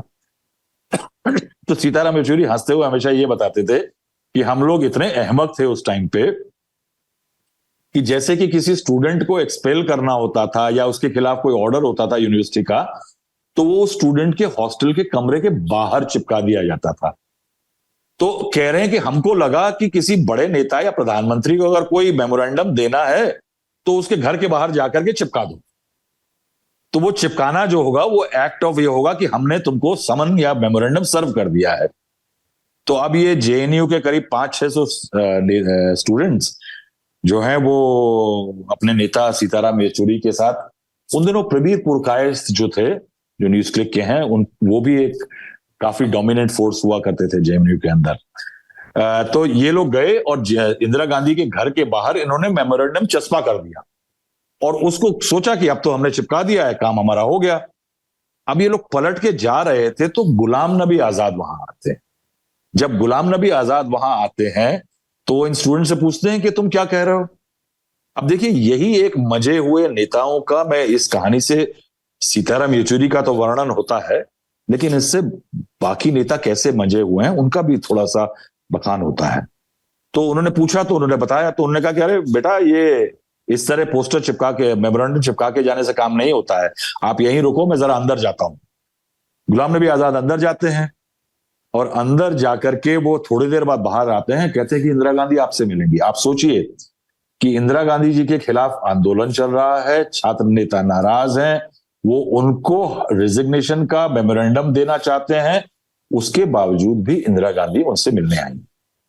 जब अंदर जाने लगे तो तय हुआ कि कुछ 4-5 नेता जाएंगे। सीताराम येचुरी अड़ गए कि नहीं साहब, सब या कोई नहीं। जब सीताराम येचुरी इस बात पे अड़ गए तो अंदर फिर मैसेज गया, तो इंदिरा गांधी ने कहा कि ठीक है, सबको आ जाने दीजिए। तो अंदर जाकर के एक गोला बना जिसमें सारे लोग बैठ गए और सामने खड़े हुए। तो इंदिरा गांधी ने सीताराम येचुरी से पूछा, बोलो क्या है। अब देखिए, किसी नेता के खिलाफ, किसी बहुत बड़े नेता खिलाफ या उस समय की इंदिरा गांधी के खिलाफ ये मेमोरेंडम पढ़ना कि आपकी इमरजेंसी गलत है, आप गलत हैं, आपका चांसलर पे पद पे रहना गलत है और आप इस पद से इस्तीफा दीजिए। आप सोचिए उसमें कितना मुश्किल विकट काम उस समय पे सीताराम येचुरी के सामने था। अब इंदिरा गांधी भी अड़ गई। उन्होंने कहा कि नहीं, तुम ही पढ़ोगे। तो हिम्मत करके सीताराम येचुरी ने एक मेमोरेंडम पढ़ा जिसमें उन्होंने इमरजेंसी की भर्त्सना करी, उन्होंने इमरजेंसी में हो रहे अत्याचारों की बात करी और उन्होंने इंदिरा गांधी को चांसलर पद पे उनका कंटिन्यू करने को गलत ठहराया और उन्होंने अंत में कहा कि इंदिरा गांधी को उस पद से रिजाइन कर देना चाहिए। ये बात सीताराम येचुरी ने हिम्मत करके कही। ये हिम्मत चाहिए इसके लिए। छात्र नेता बहुत होते हैं, बड़े बड़े नेताओं के सामने थोड़ा सा वो प्रॉब्लम होती है, लेकिन उससे दूसरी बात मैं ये भी आऊंगा कि इंदिरा गांधी ने वो बात खड़े होकर के सुनी। क्या हमारे देश के कटिंग अक्रॉस पॉलिटिकल लाइंस, मैं सारे देश की बड़ी पार्टियों के बड़े नेताओं की को चैलेंज करता हूं, 1-2 हैं शायद जो मुस्कुरा जाएंगे, लेकिन क्या वो दोबारा याद रखेंगे अच्छी तरह से कि उनके सामने कोई उनका इस्तीफा मांग रहा था किसी पद से।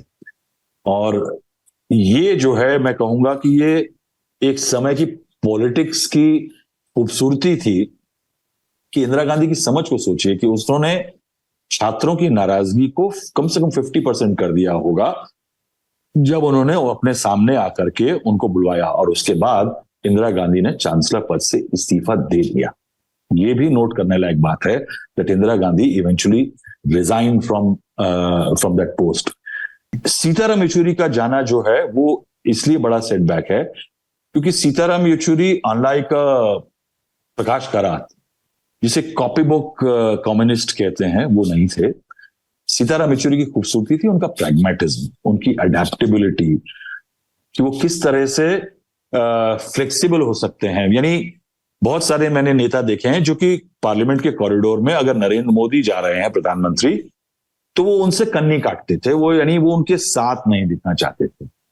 मगर सीताराम येचुरी हैड द नाइसिटी कि वो नरेंद्र मोदी के साथ भी हाथ मिलाते थे, और cutting across party line Sitaram Yechury जैसे नेताओं की दोस्ती जो है वो बेहतरीन थी। और इसीलिए किसी भी पॉलिटिकल क्राइसिस में कोई भी कंसेंसस बिल्डिंग हो, उसमें सीताराम येचुरी, मुझे अनगिनत मौके याद हैं जब 1996 में खास करके जब सीताराम येचुरी एक पॉलिट ब्यूरो में आ गए थे, सेंट्रल कमेटी में थे, तो उनका एक दबदबा आ गया था। तो अगर हरकिशन सिंह सुरजीत फ्रंट में थे तो जो ग्राउंड पे काम होता है तमाम बार, वो सीताराम येचुरी जैसे नेता किया करते थे। तो कोalition पॉलिटिक्स एज एन ऑल्टरनेटिव उसके लिए भी क्षति हुई है। बहुत कम नेता हैं जिनको आदमी कह देता है कि साहब ये आदमी दोस्त होने लायक, and Sitaram Yechury definitely was somebody who one can call a friend। आज के नेता नगरी में इतना ही। ये पूरी बातचीत आपको कैसी लगी कमेंट बॉक्स में जरूर बताइए। देखते रहिए नेता नगरी।